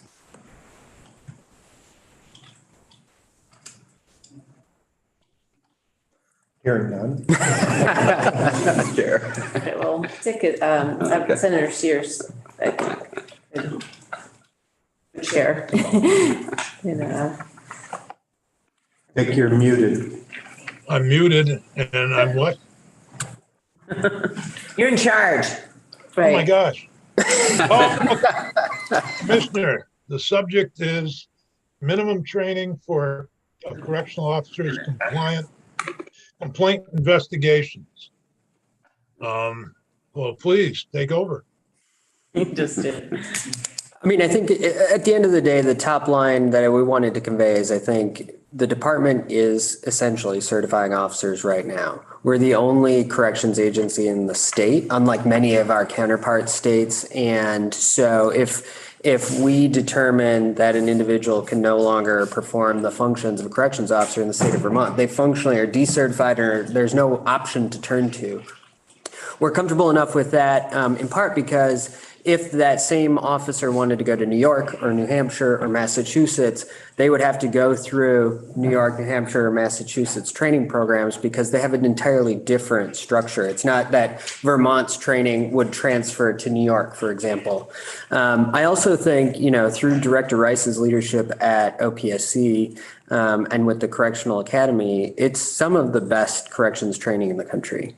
And really, we've worked hard over the last few years to improve and really develop a cutting edge curriculum. We've expanded the length of the academy and we're having, I think, pretty great results. We've seen the candidates that come into the academy coming in with much higher, holding them to a higher standard through the recruitment process and getting higher caliber candidates coming in. And we're having success in graduating a pretty high percentage of those individuals. We just ran an academy that ended 2 weeks ago and graduated 52 correctional officers, which is an unheard of number for Vermont. And we were able to do that without lowering the standards. As far as the disciplinary piece of this, we're hoping in the next few months to officially launch the Corrections Investigations Unit that this body and the legislature wrote into law 2 years ago. And we also have our partners in the Department of Human Resources who have improved their processes, and I think they're doing a nice job of helping us through the disciplinary process. And so I think in the concerns that were articulated that I think were the genesis for this effort have been solved for, have been addressed, and that's continues to be a work in progress. But I think the burden that certification and training through the council for correctional officers is much higher than the return on investment we would get there. And so, again, we're happy to answer questions about that. And certainly Jim and Al can speak to that from our side. And I don't want to speak for the council either. So hopefully that provides some additional context that might be helpful to you. That is so. Dick? Dick, do you want to weigh in? Representative Evans, do you want to take over? Yeah, why No, not? He was we were just running the meeting while you were gone. He wants to get rid of the gavel. Sorry, I missed. It's hard to be remote gaveling, Yeah, especially when you get up to put on something warmer because Cold out there. It's cold down here in the south. Yeah, it's winter back home. I'm sorry, I missed part of it. I got tied up out in the hallway. Have you other folks been introduced? You were introduced, so? No. Okay. Just Al. Okay, Al and Jim, and then, For the record, Chris Burkell, Deputy Director of the Vermont Criminal Justice Council. and you had some documents that you had submitted. Some background for the committee to understand the process of how things are working at the council right now. Does the committee want to go through that pretty quickly just to see?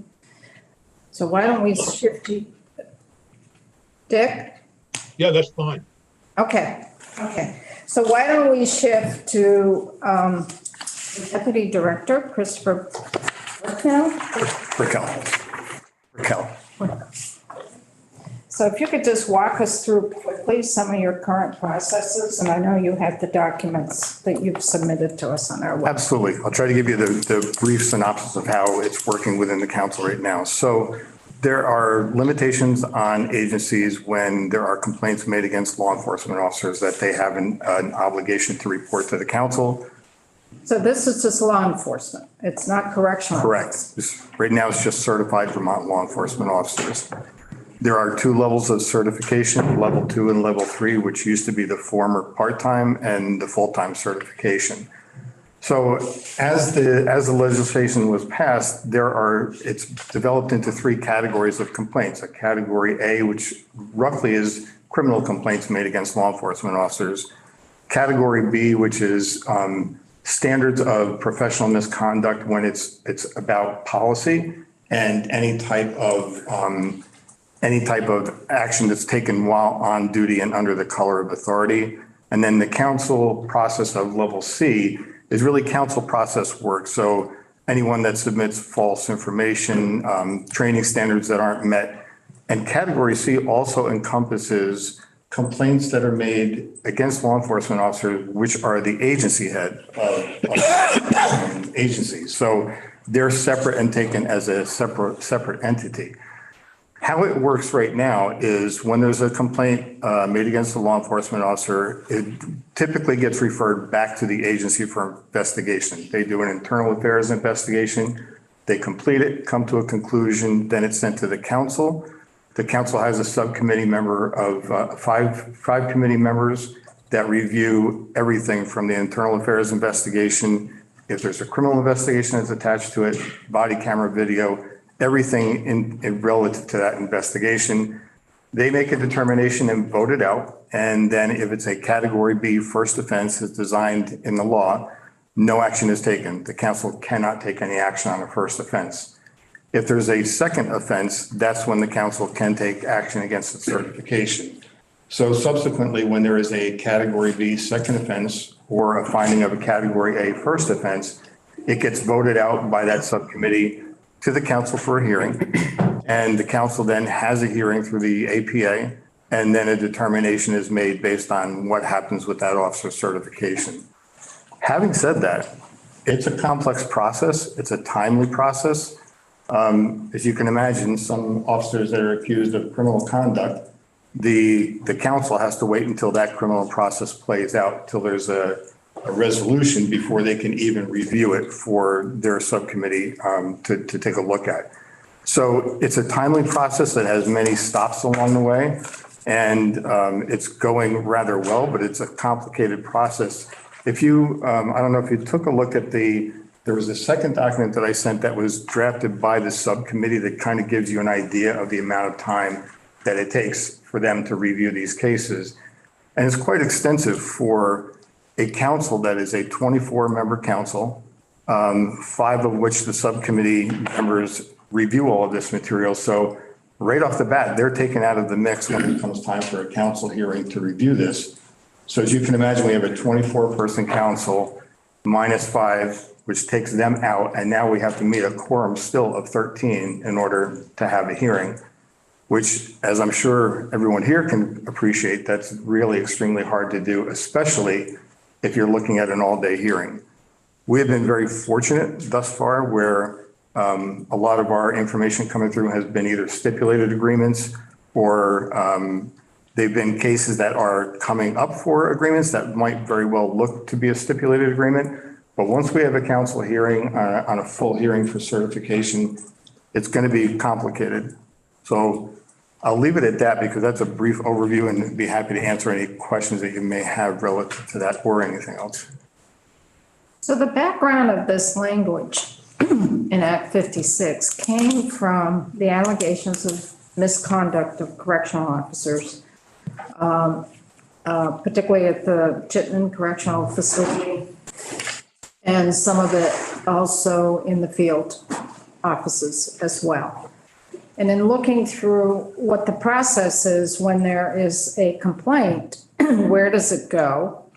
And people were really feeling it wasn't very transparent. Mm-hmm. Decisions were made, people didn't know why the decisions were being made, and that correctional officer could be back on staff, back being a correctional officer or a field service officer. So this language that was put in the bill was an attempt to bring some structure to it that already existed a little bit for law enforcement, knowing that correctional officers are not law enforcement. So it doesn't need to be at that complete standard, but at least for folks who are used to dealing with professional investigations, to give us some direction in terms of how best to deal with this when there are allegations of misconduct towards our correctional officers, to know what is valid, what isn't valid. It does involve Department of Corrections right now. It involves the Department of Human Resources. And people just don't know why a decision was made and how it was resolved. So this language was an attempt to get a process in place that all the players would know what the process is and know what led to the decision. So, Chair, I think you articulate very well the concerns and the problems we were facing a few years ago. I think that the department and DHR, the Department of Human Resources, have both collaborated closely to improve on those processes. Much of the issue around transparency that we face, I think, is state employees rightfully have protections built in place to protect them from disclosure of human resources actions or personnel actions. And I think there's work that continues to be done to improve the transparency of the process itself without digging into specifics of individual cases. And I think that's where we have focused our energies, because we owe it to our employees to be transparent about what the process looks like. And there's still room to grow there. But I think regardless of whether it was at the council or within the department or within DHR, there will necessarily be a need to protect the individual's outcome or their personal action that's taken against them. I know my friend, Mr. Howard, can comment on that because it applies to all state employees. And I think it generally in the United States applies to public sector employees across the country. But I think the issues that predicated this review, the situation at Chittenden, and other allegations that it existed, really we've spent the last 2 years through Commissioner Baker's tenure and last year under my own really focusing and trying to be more transparent, open about that. And I think that's part of the reason we also stood up the Corrections Investigations Unit in statute, because that is another tool through which the department can have an independent body that can investigate matters where we think that's necessary. I was wondering, I don't know if you know off the top of your head, but how many sworn law enforcement officers there are in the state? Approximately 1,300 right now. Yeah, so we would almost double that number for the council, to give you a sense. There's about 800 state employees, so less than double, but that's the type of burden we're talking about putting on this council that I think is already, I don't want to speak for them, but feeling some pressures on the burden front. Whereas I think the state is already solving for this in other ways. But I think there will always be a tension between transparency around personnel investigations and the need to protect the individual's rights. And I think rightfully so, they have those protections in place.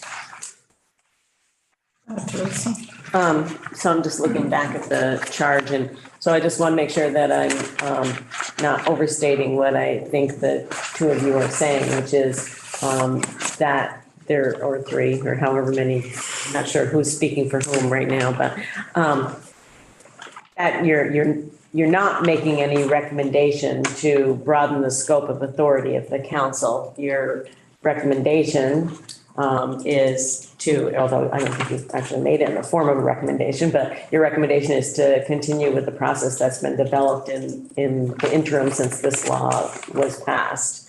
And that's essentially follows along the state employee guidelines and an internal investigative unit within the Department of Corrections. That's right. Is that, am I summarizing? From the department side, I don't want to speak for the council, but from the Right. department side, that would be our recommendation to the. Okay, well, anything I've seen from the council is just outlined what their current work is. And doesn't actually speak to the Department of Corrections question. So I don't know if the council is. The council certainly has an open mind to anything that would make transparency better when it comes to certification. It would take an enormous amount of resources to include corrections within that because their certification is different than law enforcement. There's a lot of statutory language that would have to change. And we face the same issues that corrections does right now with labor protection. So we have the same right now that's already been written into the legislation. So if somebody is before the council and they're subject to having their certification removed from them, they can have that put on hold by voluntarily submitting their certification to the council until any labor process is played out. So that was recognized within our process as well to make sure that labor issues were heard at the same time. And so no certification would take place prior to that. So is what you're saying is that, well, the council would be potentially open to it, but it require a significant change both in the scope and authority of what you have for resources currently. Absolutely. Okay, so have you two had discussions? You know, has the council and the department had discussions? And I'm trying to figure out if you're saying the same thing or if you're saying, I'm open to it and you're saying, no, we want to keep it the way it is. That's essentially. I think in speaking with the chair of the council, that the council is open to anything that makes sense and to try to make sure that things are working properly. Having said that, we recognize the complexity of the Department of Corrections and their process, and we would not be able to do it, let me phrase it that way, without significant resources. And corrections would actually have to be a partner. They're already a member of the council, so they would have to have a lot more significant impact at the council level to look at what does that subcommittee now look like that reviews corrections employees and what are their certification standards. And we only have two right now, but corrections, and I'm not going to speak to corrections because I'm not familiar with them, but a correctional officer can be one of multi-levels, but they all don't receive the same certification processes. So I think that's where the confusion lies of trying to make a unified recommendation because I can't speak to a lot of their processes, nor can they completely appreciate ours. Okay. So this language that was put in to Act 56 came from the interim Commissioner Jim Baker at the time, really wanting to bring a level of professionalism to the correctional officers, that they would be proud of the institution of being in corrections. And his thinking was sort of modeling it after what's in place for law enforcement, though not doing it at that depth, but modeling it. And that's why there was the language to have DOC and the Justice Council to come in with a proposal for this. And that's what we're looking at this point. I must say, Commissioner, I understand and I appreciate what the former Commissioner Baker, and you yourself have done to really focus in on those issues of misconduct. My concern is you can just change someone at the top. New commissioner comes in and does not have that same focus. And what do we have institutionally that protects that professionalism of correctional officers and protects the process and the transparency. Because right now I'm feeling, and maybe I'm off base here, I'm feeling it's done on a personal level in that it's two commissioners, you and Commissioner Baker, really took it upon yourselves to deal with it. Someone else may not do that. And then we're right back in the situation we were a few years ago with those allegations of misconduct. Yeah. That's my concern, and maybe I'm off base on that. No, I mean, I think you're right on. It's one of the things that keeps me up at night. There are a few things in this job, as you can imagine. But that we build towards our future, and then the whole house of cards comes crumbling down because we didn't do enough to build that into the system. So as much as we can, and it doesn't just apply to our misconduct investigations, but all that we're doing is really how do we build the structure to function this way so that it doesn't matter whether it's Jim Baker or me or whoever comes next. I will say, I think I have the most respect for Commissioner Baker in the world and still rely on him heavily for counsel. I think when he took over the department was facing, the situation at CRCF and a myriad of other problems, and really sought out solutions across the board that could help with that. And I think this is one of those examples where he said, okay, we should look at this to determine if this is the way to help build those supports in and start fixing some of these problems, while doing a whole bunch of other things too. And he really set us on the course internally in restructuring OPSC, really empowering OPSC, changing the curriculum at the academy, changing the way we do misconduct investigations, increasing transparency. But what I think, at least from the department's perspective, is we got to the end of this review and don't think this is actually the answer, but think that other things that Commissioner Baker set in motion are. And those have been already, paying off for us. And so I'm committed to doing that of which we started speaking about, of building the system so that it doesn't matter if it's me or somebody else, because that is something that's concerning. But I also think we're in a different world than we were a few years ago, not because of COVID and that, but because of the way we have retooled the department to be much more cognizant and responsive to this type of concern. Mm-hmm. Questions, comments? One more, I don't. Okay. Yeah, I was going to say Senator Sears had his. Did you have something you wanted to weigh in? Actually, I think I'll skip it. But just so I understand from out here, it's still a work in progress to develop this entire process. I didn't hear that. Yeah, that's what we're trying to clarify. We're hearing both things, yes and no. We just heard from the commissioner that, well, we looked at this process isn't going to work. So do we put it aside or are you going to still work on it? Right. I mean, I guess that's what I'm trying to get at. I mean, my concern is that we've seen a few incidents nationwide, not necessarily in Vermont, but a couple in Vermont, particularly with law enforcement, that have been extremely egregious, where the law enforcement has been immediately terminated. And I just want to be assured that if something like that happened in corrections, that could happen as well. I mean, we've had a couple of incidents where corrections officers or probation officers have been arrested and so forth. And everybody deserves their day in court and et cetera. But I just don't want to see a system that leaves people guessing. And it's particularly troubling for their coworkers, quite frankly, because you put them in danger as well. And so I just want to make sure that I understand that the process could allow for immediately either dismissal or at least, suspension with or without pay.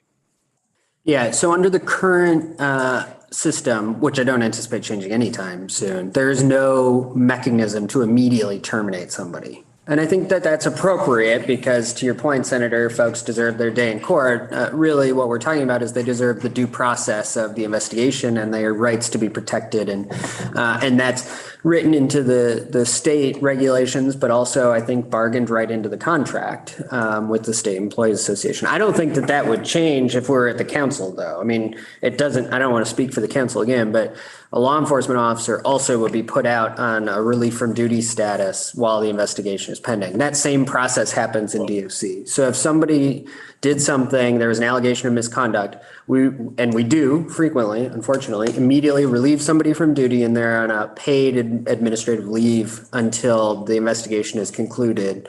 That process permits us to pull, if I don't know what the circumstance would be, but if a correctional officer did something that we felt was so egregious they couldn't be in the facility, we would pull them and put them on relief from duty pending the process. And that's how it works now. And that gets them out of the system, immediately, to your point, Senator, but it doesn't result in immediate termination. But there was a case in another state where I think it was a rookie deputy sheriff from Vermont involved in a shooting in, I don't know, he was a deputy sheriff in Vermont involved in a shooting in Saratoga Springs, New York. How do they deal with that? So he's ordered to put his guns down and he doesn't, and he gets shot. And, he's not on duty or anything. He's in New York in a bar. And I want to make sure that, whatever it is, I mean, they can investigate, do whatever they want, but he shouldn't be out enforcing the law in Vermont.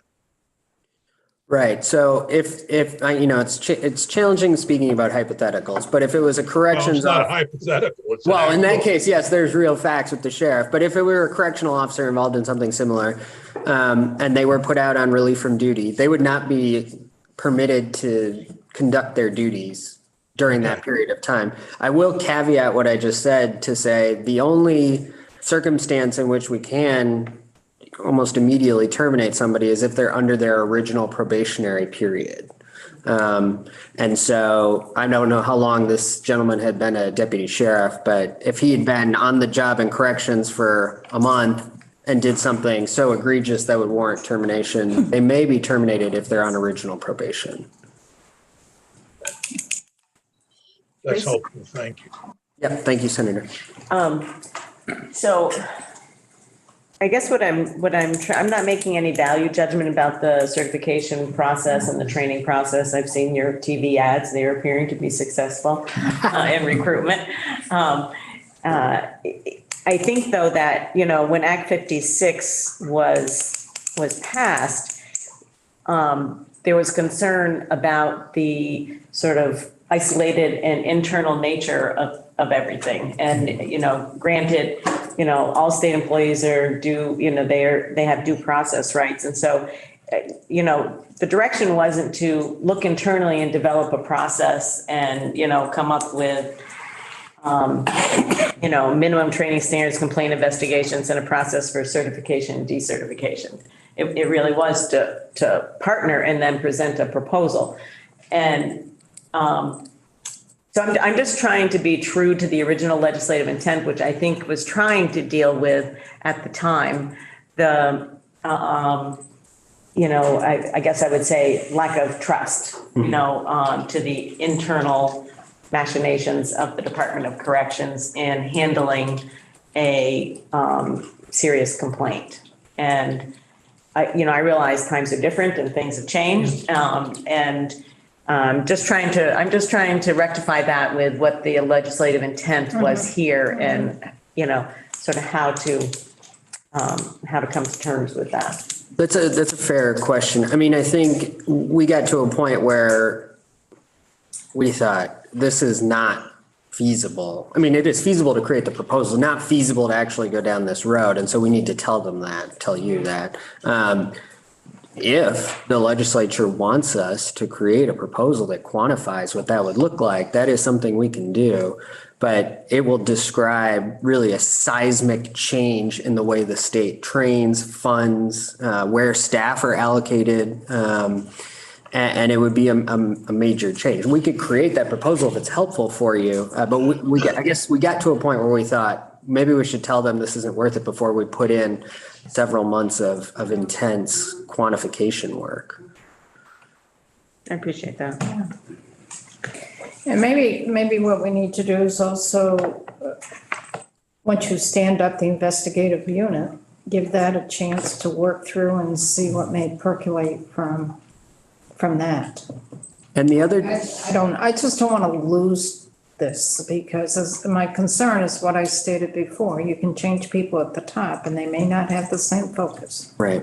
The other institution, I use that term a bit loosely, but that the legislature created was the Corrections Monitoring Commission, which is an outside, which is a state committee, but populated by outsiders who meet specific criteria. So there's a former judge, former attorneys, former labor board member, a VSCA representative, a representative from the Defender General's office, formerly incarcerated individuals who provide kind of advice, counsel, and also can help us to investigate issues that we're concerned about. So that's another entity that creates kind of a constellation of tools that we have at our disposal now that we didn't have before. Right. Butch, and then I do want to give time for Steve Howard from VSCA to weigh in as well. Butch. So, Commissioner, I'd like to back into Representative Wood's questioning line. The legislation, as I read it, demands we ask you to do four things, which is with the Criminal Justice Council and you, shall develop a proposal governing minimum training standards, 1, complaint investigations, 2, processor certification, 3, and obviously decertification is 4. Have you done any of the 4 things? Not as it's not in so much as creating a comprehensive report that would provide those 4 things, no. So then you can't come to us and say, responsibly say any fiscal or programmatic impact of any proposal at this time. No, not with the specificity that So you're looking for. I'm concerned that you've jettisoned the governing the minimum training standards in consultation with the training council. I'm concerned about that. How do you mean? Well, you haven't done that. You just said you haven't done any of those 4 things yet. Well, the department has the training standards for correctional officers. That part is available both to the council and to the Department of Developed with the assistance of the Criminal Justice Council? No, that was designed in consultation with a corrections-specific consulting firm using Department of Justice standards for correctional officers. We need to talk about that a little bit. Yeah, I mean, I see what you're getting at, Butch, in that we've got 2 entities that does training. DOC does the training for correctional officers and the Justice Council does it for law enforcement. There may be some perspective that law enforcement has that might be able to help DOC in their minimum standards for their training or vice versa, but more. There's always been issues or concerns in the legislative arena in terms of the curriculum or what is required in the training of our correctional officers. I know a few years back, I think it was 20 years back now, where Senator Sears and I were really concerned about correctional officers not having any training in terms of mental health services or having to deal with offenders who are incarcerated with severe mental health issues, and the correctional officers weren't given any tools in terms of how to work with this. So we wanted the training to encompass that. It's those little items that we were trying to address in terms of, you've got the expertise of the council, we've got the expertise of DOC, come in with a proposal in terms of what should be those minimum training standards for correctional officers. That's what you're getting at, That's what I'm right, getting Butch? at, yeah. And we're not getting that proposal. Yeah, I understand that. I will say, the state has made a very intentional choice to demarcate the line between law enforcement and corrections officers. The state has really pushed the Department of Corrections to be a corrections and rehabilitative justice organ for the state and not be law enforcement officers. We don't have sworn officers. We don't have law enforcement functions, save for a couple. And we're housed in the Agency of Human Services, which sends a totally different message than some of our counterparts, to include some of our neighbors like New York and New Hampshire, where they are sworn law enforcement officers. The training that we provide our staff is quite different and distinct from what is provided to law enforcement officers in the state and across the country. And it's much more focused on the individual interactions that corrections officers have with the incarcerated when they're in our custody. And you know, we've made a really marked turn away from the use of force, the use of restraints. Our officers don't have weapons. You know, they have OC spray, but beyond that, it's really, we tried to take a much more communication-based approach to the practice of corrections. And I think that's the way the state has pushed us for years and years, and we've responded to that. And so while I don't disagree that the council has deep expertise in training, and particularly as it relates to law enforcement, they're different and distinct trainings. And so that's all to say, if you would like us to come up with a quantified proposal meeting those 4 criteria, we can do that. But it will be a pretty big turn from where we are right now. When, just quickly, when you say quantified, do you mean with the budget, or what is quantification? Well, I think that's what the proposal is asking. I could be mistaken, but basically what I'm envisioning you asking us for is how much will it cost? How many positions will have to leave DOC and go to the council? How much new resources that aren't currently allocated, whatever those personnel or budget resources would need to go? Is there space at the training facility to do this? All of those things to be able to tell you to meet those 4 criteria. In addition to the curriculum pieces and the more. And if I could ask, would you be thinking, maybe it's the cart before the horse, would you be thinking of developing the proposal first and then creating the numbers and giving it all to us? Or would you be talking about estimating the numbers before you agree to create the common proposal? Well, I don't know that we could give you a proposal without those numbers, because I don't think it would have much meat to it. Because I guess, and I don't want to speak for Butch, but I take his point. I think it's very valid that the statute, or the as passed, seems to be asking something that you seem to be not providing. Mm-hmm. So that puts us obviously in a tough position. A rough proposal for how you would work together would help to square that circle. But if it turns into we have to cost out the numbers first and then bring those to you and agree on money before we have an idea what the proposal looks like, it seems like you could probably relatively quickly give us a rough proposal and then defer the number crunching after we'd had a look at that. I don't know if that would be helpful or not, but. I think generally, I think you're right, Senator. But I think as we go to, so for example, if we sat down with the council and said, okay, how would we train corrections officers? We're going to talk about how many academy staff we have, what our academy costs are, and they're going to talk about theirs. And we'd try to have to figure out, well, how many staff would we need total for, et cetera. And so I think the deliberative process would naturally just lead right to the number crunching, even if it's back of the napkin math. And I think it would be, even if we spent a lot of time doing this, it would still be estimates. I think that they'd still be pretty closely tied together. So I don't know that it'd be a much heavier lift to just throw some numbers at you as well. But I do think designing this will be a heavy lift. I have to say, at a time when we don't have a ton of resources to dedicate to much, because we're already pretty strapped. I can't speak for the council on that front, but I can speak for the department that we have a lot we're trying to accomplish right now. And in some ways, going down a road that we think might not bear fruit at the end, it's a hard thing for us to dedicate resources to because we're doing things that we need to do right now. And I know you're struggling to bring people online quickly and. Right.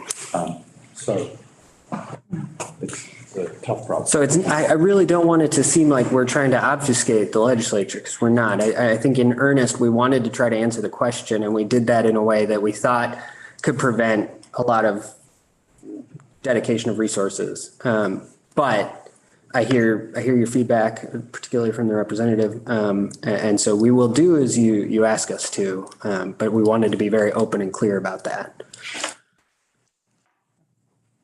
I think you make frankly, a fair point around the state has made a clear distinction between law enforcement and correctional services in the state being quite different than it is in other states.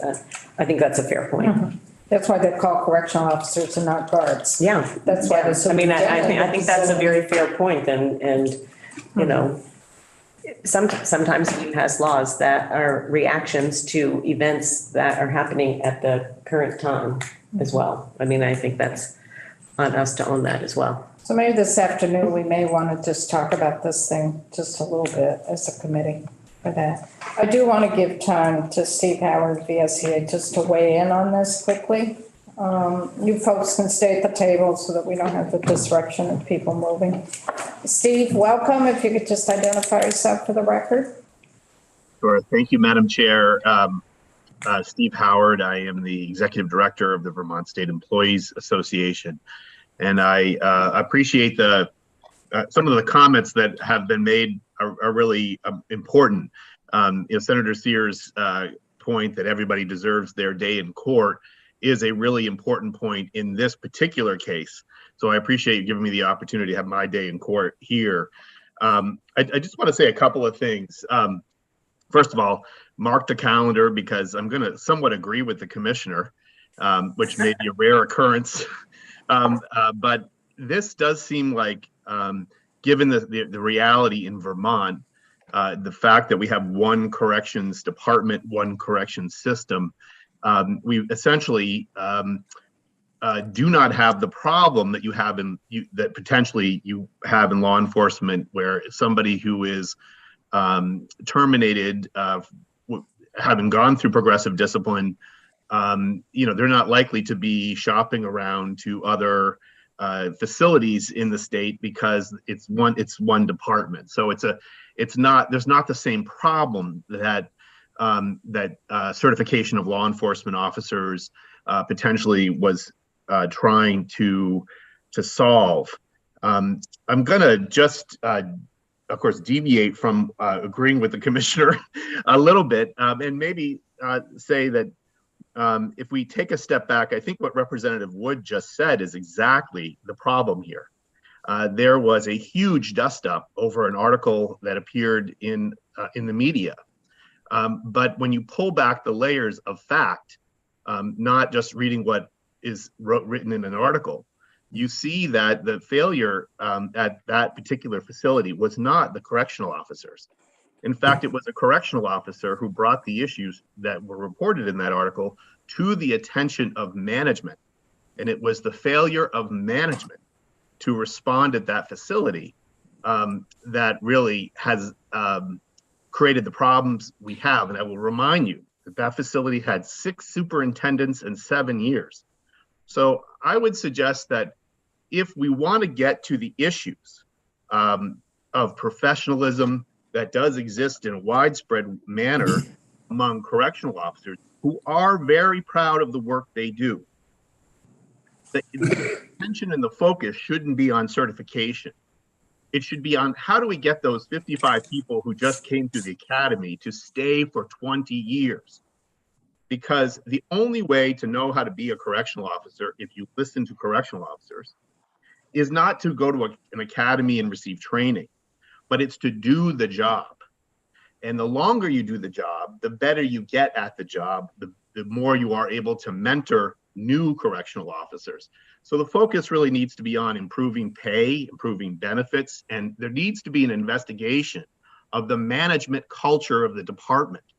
That is what's driving people out.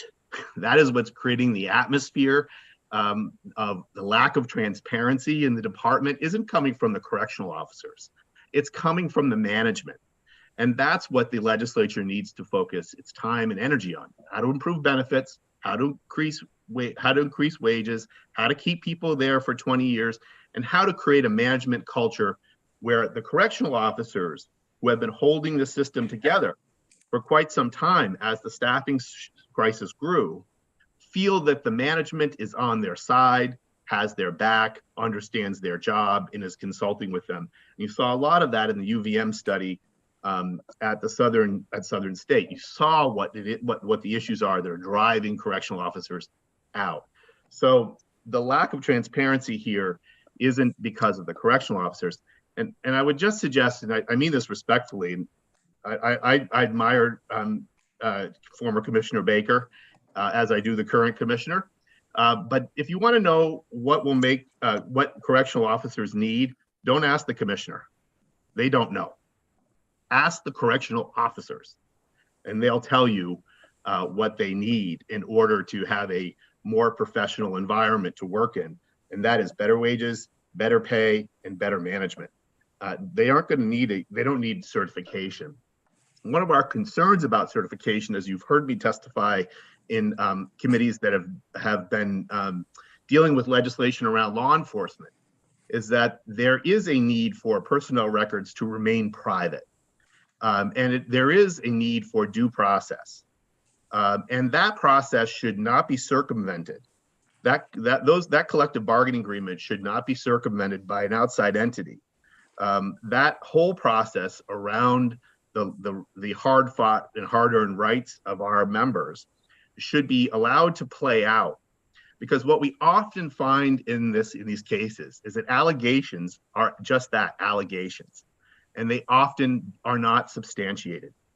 In the Chittenden facility, over a 9-year period, 55 allegations of sexual misconduct, 7 were substantiated. In the article and the sensationalism in that article, you won't see a lot of substantiation of anything that was in that article. So I think that process lends itself to going first, and sometimes there's a criminal element as well, because what happens is you find that almost, in many cases at least, the charges are just allegations that are not proven. And that's certainly true in the case with Chittenden, except the failure of management to do their job. And that's what needs to be investigated. So I do think, if I were to say to the legislature, is this a worthy use of the time of the legislature in terms of achieving its goal? Is this a useful venture for the Department of Correction in terms of achieving its goal? I would say it's not.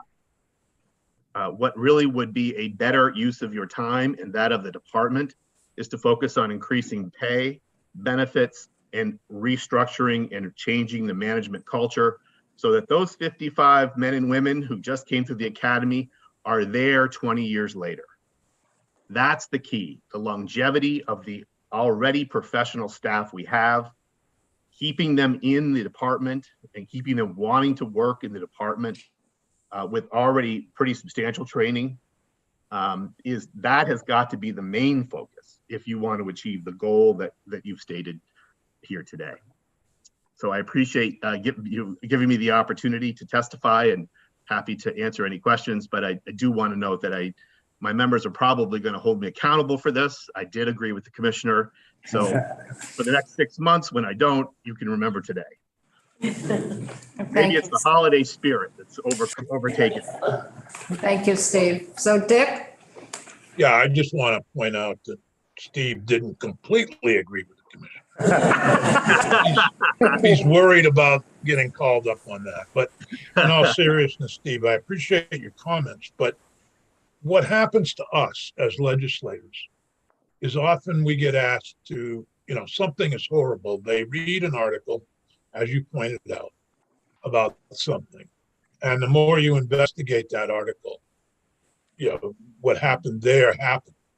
But I'm going to go back to the Brooke Bennett case, where we actually had the ability as legislators to investigate a crime and try to understand what went wrong within, actually, this was within the Department of Corrections.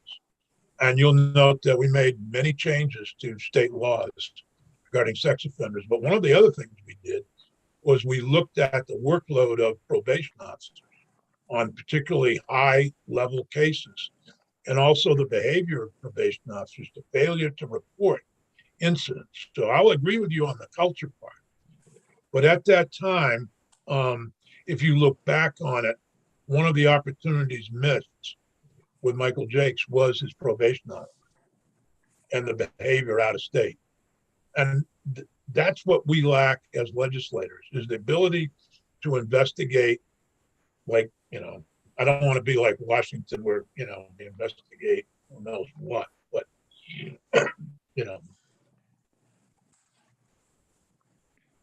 You froze up, Dick.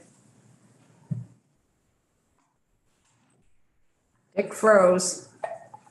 Maybe take off your video. That might help. I guess it is really cold down there in Bennington. Yeah, it is cold. So while he unfreezes, I also want to weigh in here that this is much deeper than the article that was in the press. There was the Agency of Human Services contracted with Downs, Racklin, and Martin to do an investigation into this. And their report was very clear. They had 17 recommendations on how to address ongoing and future issues with sexual abuse, sexual harassment, sexual misconduct. And Act 56 incorporated some of those recommendations. So this went much deeper than what was reported in the press. That there was a contract out that the agency did. There was a report. It's really in depth. I have a copy of it if anyone wants to see it. There were some real systemic issues that came to light that really needed to be addressed. And we took care of that in some of that in Act 56 for that. So Dick, you're back live again. So, but now you got to unmute. I got to unmute. I think my point just is that our ability as legislators to investigate situations often lead us to make recommendations to the administration to do things. In this case, we did, but they haven't been done. But it's frustrating for me, and I hear everything you're saying. I'm not trying to argue with either you or the commissioner, but I am concerned that should the public expects the legislature to be able to perform an oversight function of the administration. And it's very difficult to do. I guess that would be my point. And that was the reason. I think you, as a former member of the legislature, I think you understand that oversight role.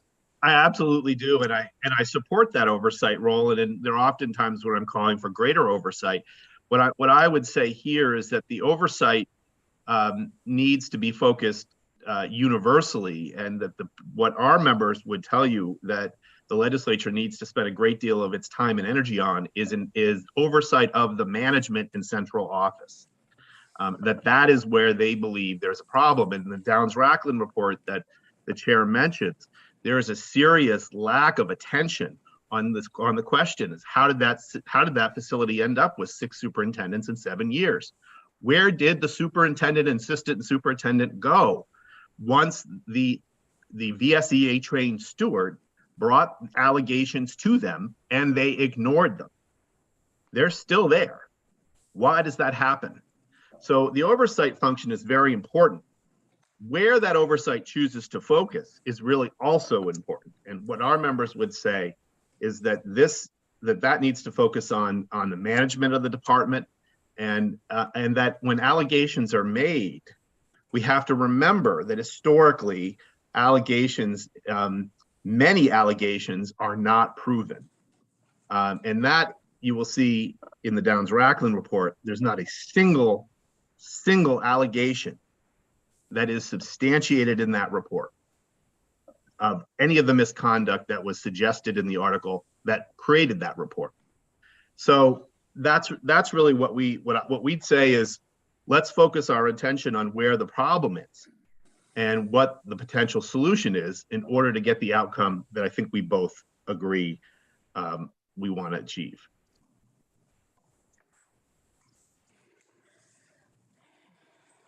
So I don't know what we're going to resolve today, but at least we've brought this issue of not having a proposal or having a proposal on the table for this. I think this is going to be a conversation that's going to continue maybe a little bit after lunch this afternoon with us and through the legislative session, upcoming session. But I want to bring this to a close because we do have to take a lunch break and we have 1 o'clock scheduled. We're supposed to be there at 1 o'clock. That one's. Any final comments, questions? Thank you. Thank you. Thank you for coming in. Thank you, Steve. We appreciate it. Merry Christmas. Yes, right around the corner. So we'll take a quick lunch break, and for folks, we're back here at 1 o'clock. We have Commissioner of DPS as well as Interim Commissioner of DCF coming before us briefly. And then we're going to spend the rest of the afternoon really talking about our report and committee discussions and finish up our work for the